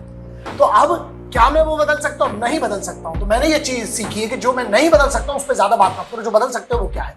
बदलने के लिए हम क्या ना, हमें यूनाइट होना पड़ेगा। तब तक तुम जाट, मराठा, हिंदू, मुस्लिम, सिख, ईसाई, फिर उसके भी मुस्लिम में भी ये मुस्लिम कि तुम सिया हो, तुम सुन्नी हो, तुम वहाबी हो, तुम सैयद हो, फिर वो ये चलेगा। फिर उसके बाद हिंदू में लगेगी तुम जाट हो, तुम मराठा हो, तुम उसके बाद तुम बंगाली हो, तुम मद्रासी हो, तुम मराठी हो। भाषावाद में हम लड़ रहे हैं, हम हर चीज में लड़ते हैं। तुम पंजाबी हो, तुम मध्य प्रदेश से आते हो, तुम राजस्थान, तुम भैया हो। कहां से? तुम क्या है? ये देड़ है, ये सब देड़ में आएगा। जो देश के अंदर हर आदमी गद्दार है जो लड़ रहा है, चाहे वो अपने आदमी से किसी भी कारण से लड़ रहा हो, ठीक है। तो जब तक हम अंदर से ही नहीं हम जुटेंगे, हम कैसे शत्रु से लड़ेंगे? तो शत्रु बोध की बात आती है।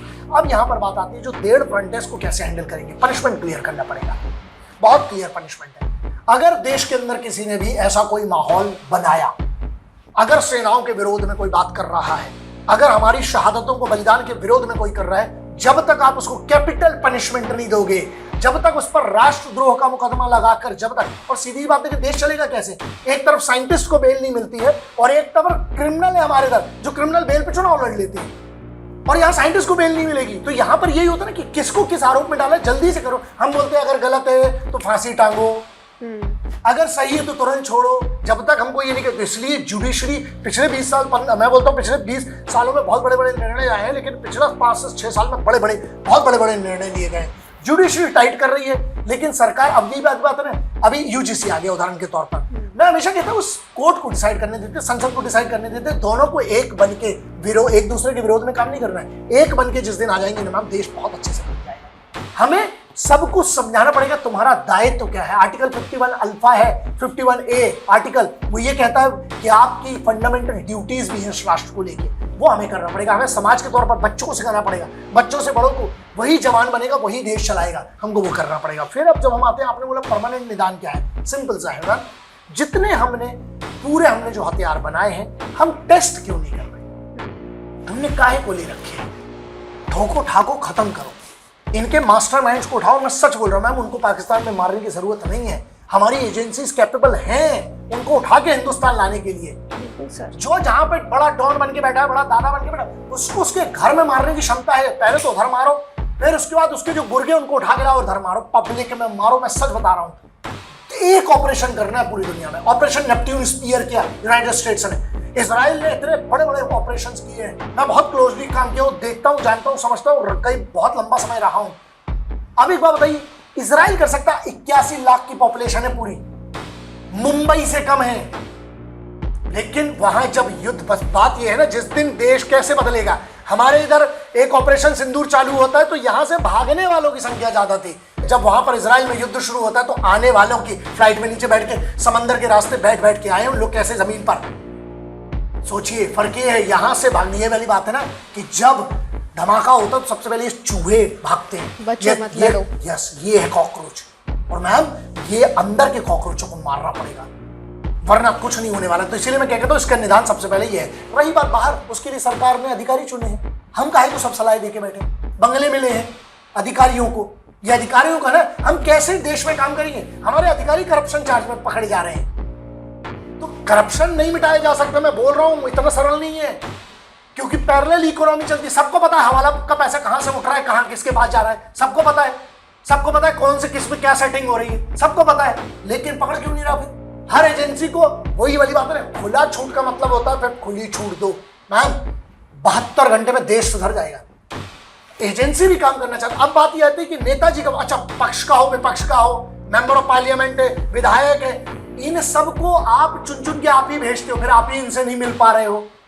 यही तो बात है ना, क्यों नहीं भारत की संसद एक बिल लाती है कि तुमने जो वादे किए थे चुनाव के समय पे, अगर तुम पूरे नहीं करोगे तो तुम पे मुकदमा चलेगा, तुम जेल जाओगे।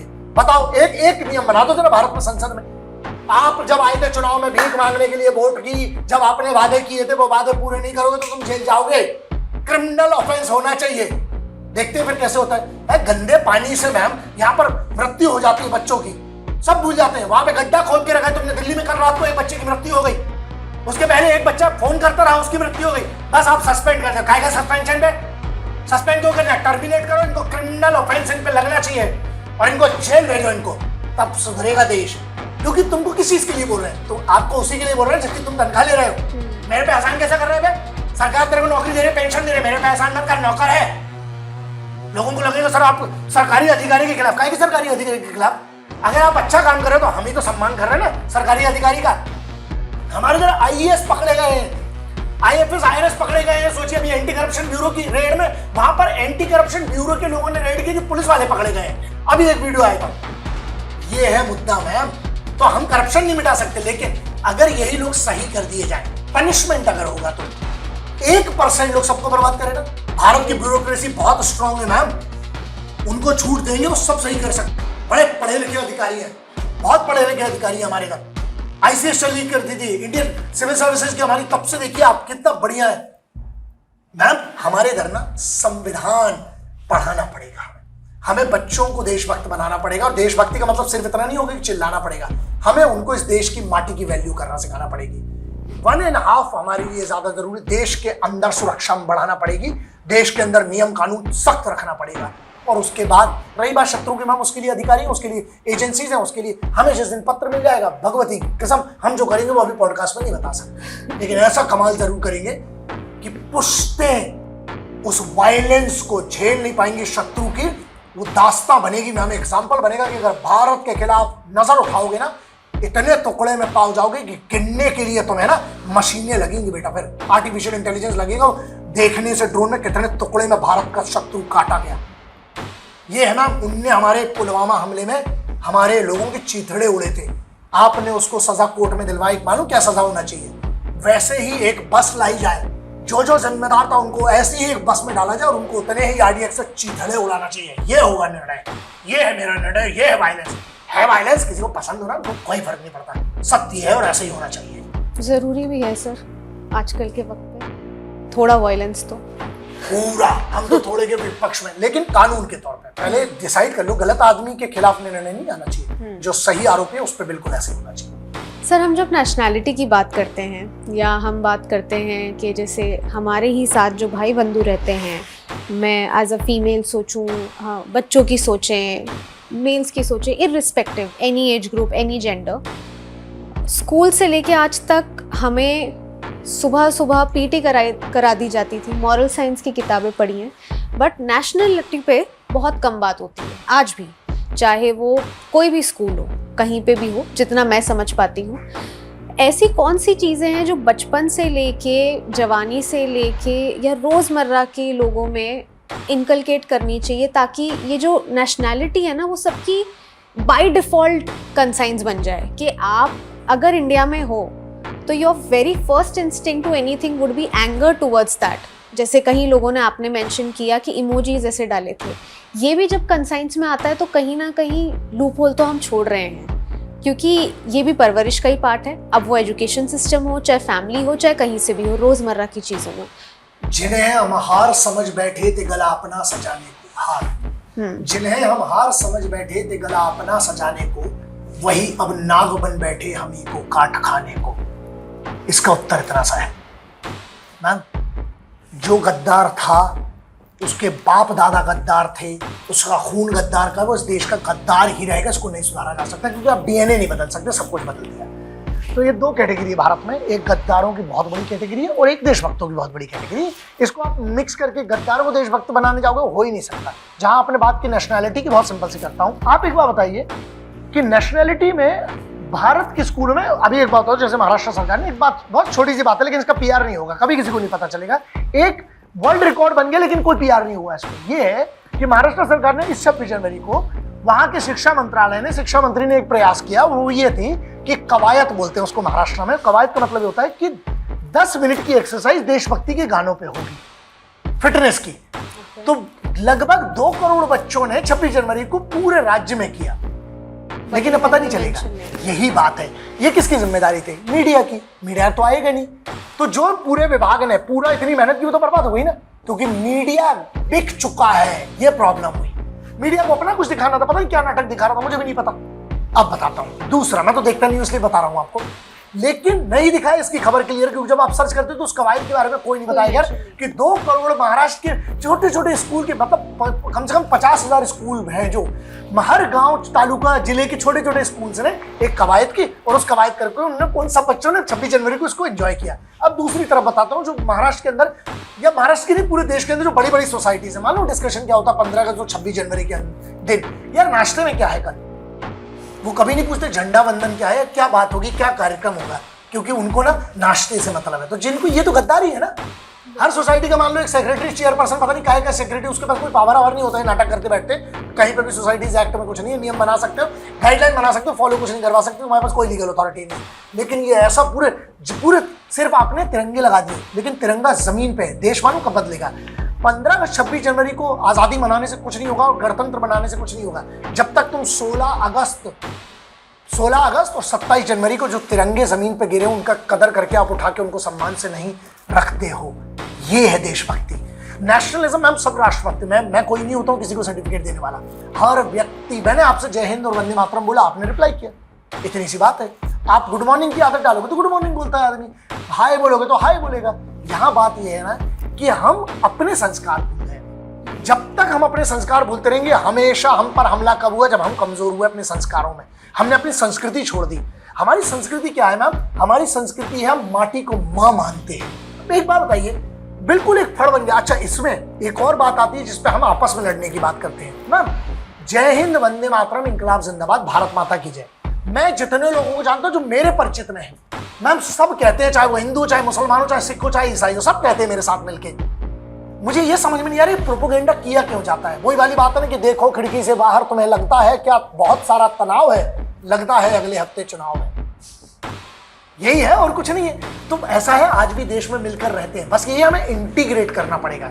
आज एक महाराष्ट्र के शिक्षा मंत्रालय ने किया, मैं बोलता भारत में हर जगह हो, बच्चों को ये बताया तो जाए हमें ये जो आजादी मिली कैसे, गणतंत्र का मतलब क्या होता है। एक तरफ गणतंत्र में ये हो जाता है कि एक दिन ऑर्डर आ गया, उदाहरण के तौर पे एक ऑर्डर हो गया कि ये करोगे। कैसे भाई, तुम कौन होते हो?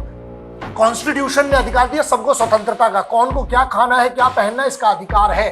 कानून के खिलाफ नहीं होना चाहिए, नग्नता नहीं होना चाहिए, अभद्रता नहीं होना चाहिए। तो नेशनलिज्म का मतलब ये नहीं है मैम कि सिर्फ नारे लगाना, नहीं, यही लोग गलत समझ बैठे। दिल में तिरंगा रखो, दिल में तिरंगा रखो। बाहर फहराने से सिर्फ कुछ नहीं होने वाला, तुम्हारे खून में इंकलाब होना चाहिए। सिर्फ शर्ट पहनने से कुछ नहीं होगा। मैं बोलता हूँ, मैं पहनता हूँ, लेकिन ये मुझे रिमाइंडर है, ये मेरा कोई वो नहीं है कि मैं किसी को शो ऑफ करना चाहता हूँ, मेरी बात है। मैंने इंकलाब जिंदाबाद लिखवाया इधर क्यों है, क्योंकि जब मैं ब्रश करता हूँ तो सुबह सुबह दिखता है इंकलाब जिंदाबाद, लॉन्ग लिव रेवोल्यूशन। तुम्हारी जो क्रांति है, जो तुमने चुनी है, या जो भी क्रांति है, उसको अमर करना है, उसके लिए रोज काम करना है। क्रांति कुछ भी हो सकती है। अब वतन जब है ना, वतन बड़ा सिंपल सा है, हम माँ मानते हैं इसको। जिस दिन सब माँ मानने लगेंगे और जिसको माँ नहीं मानते मैम, उनको माँ मनवाना भी नहीं, उनको पिछवाड़ा, उनको तोड़ना पड़ेगा आपको।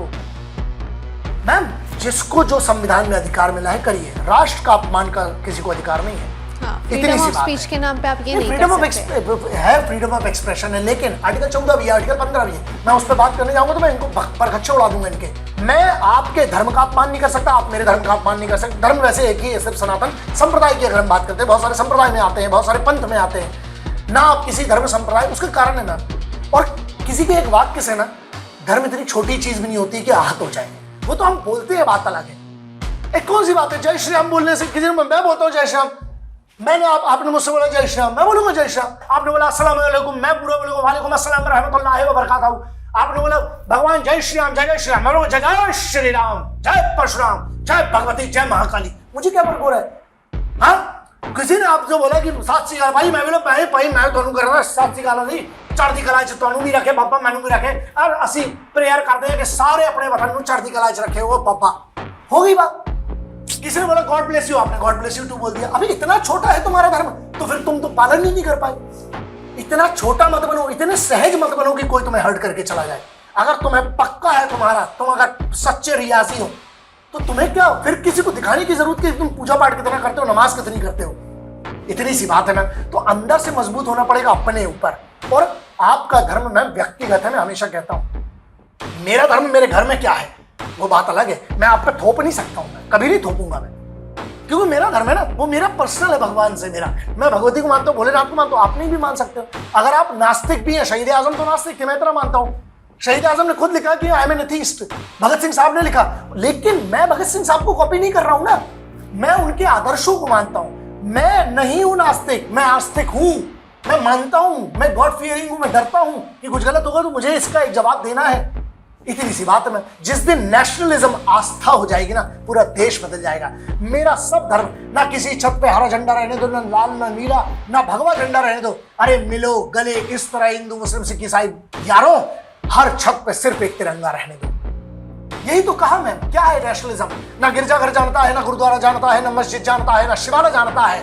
अरे जो भूखा है बच्चा वो निवाला जानता है। हम अपने आप को बेहतर बनाए ना, अपने हर आदमी को अपने साथ बेहतर बनाए। हमारे राष्ट्र के हर व्यक्ति के पास रोजी रोटी हो, ईमानदारी से काम करे। यही तो नेशनलिज्म है। जिस चीज का तुम्हें पैसा मिल रहा है उसको ईमानदारी से करो।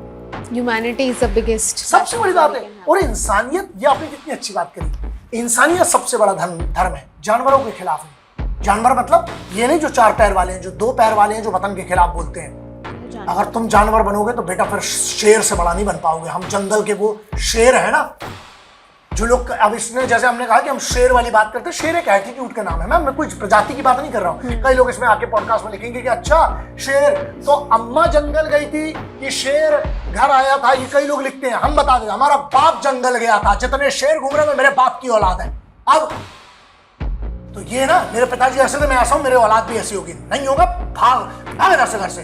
क्यों? ये खानदानी पागलपन का पेशा है हमारा, वतन के लिए मोहब्बत का पेशा है हमारा। अगर तुम इसको पेशा समझते हो तो ठीक है, हमसे बेहतर नहीं कर पाओगे। मैम जिम्मेदारी अपनी। कोई हमारे वतन के खिलाफ बोल रहा है और आप चुप बैठ के सुन रहे हो, तो एक बात ध्यान रखना, बाजू वाले के घर में किसी ने हाथ डाला ना, कल तेरी भी इज्जत पे हाथ डालेगा। तो ये इतनी सी बात है मैम। आज मैम आप सिर्फ इतनी सी बात सोचिए, अगर हम स्कूल कॉलेजेस को सुधार देना, और ये ब्यूरोक्रेट्स पे मुझे भरोसा है मैम, सरकार पे भरोसा है, मुझे हमेशा भरोसा है इस सिस्टम पे मैम। सिस्टम चाहे लेना मैम, 1 साल में पूरी एजुकेशन पॉलिसी बदल सकता है। अभिमान तो दिलाइए। आप गुज्जरों की बात करें, जाटों की बात करें, राजपूतों की बात करें, सिखों की बात करें, क्या क्या इस देश के सपूत हुए मैम। ब्राह्मणों की बात करें, आप साउथ में चले जाइए, अब क्या क्या हमारे क्या क्या वॉरियर्स हुए। आप नॉर्थ ईस्ट की बात करें, हम भारत के किसी भी कोने की मैम, जर्रा जर्रा जन्नत है मेरे वतन का। किस जन्नत की फिराक में मरने चले आए हो। और कुछ तो बात है ना जमीन पे ना, कुछ तो बात है मेरे वतन की माटी में, वरना बॉर्डर क्रॉस करके आतंकवादी मरने चले क्यों आते हैं। यही है मैम, ये लाना पड़ेगा मैम। इश्क, इबादत, मोहब्बत, आशिकी, पागलपन, फकीरियत, जो समझो, हम तो इससे ही करते हैं। इतनी खूबसूरत आज तक कोई मिली नहीं कि माँ छोड़ के उस पर नजर चली जाए।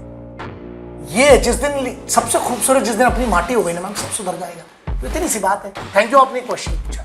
मैं थोड़ा भावुक हो जाता हूँ क्योंकि बात माँ की है ना मैम। तो चाहता हूँ अभी बिना देश में मैम सब मिल के रहना। तुम्हें लड़ाई करने का बहुत शौक है ना, तो जरा वतन के जो असल में देश को बेहतर बना सकता है उतनी उसकी लड़ाई करना शुरू कर दो। बस इतना है। सबसे पहले खुद से लड़ाई इस बात की करो कि तुम्हें अपने आप को बेहतर बनाना है, ज्ञानी बनाना है, चाहे आप किसी भी चीज के हो। ज्ञान अर्जित करो, राष्ट्र के लिए बेहतर कुछ करो। खुद अच्छे बनोगे तो राष्ट्र ऐसे बेहतर बन जाएगा। Nationalism is you, not all. मैं अपने आप को कैसे बेहतर कर सकता हूँ देश के लिए, सबसे बड़ी राष्ट्रभक्ति यही है। तुम्हें जो काम मिला है ना, वो काम ईमानदारी से करो, वो सबसे बड़ी राष्ट्रभक्ति है। नेशनलिज्म है क्या मैम? नेशन समझ जाओ, राष्ट्र समझ जाओ मैम, सब सही है। भारत मेरे लिए जमीन का टुकड़ा नहीं है मैम, माँ है हमारी।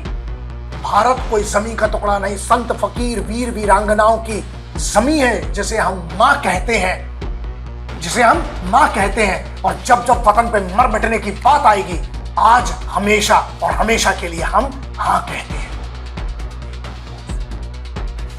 आज की बातचीत से बहुत कुछ सीखने मिला, लेकिन ये बस शुरुआत है। अगले एपिसोड में जानेंगे कुछ और सच, नेशन, यूथ और रोजमर्रा की चीजों पे। जय हिंद।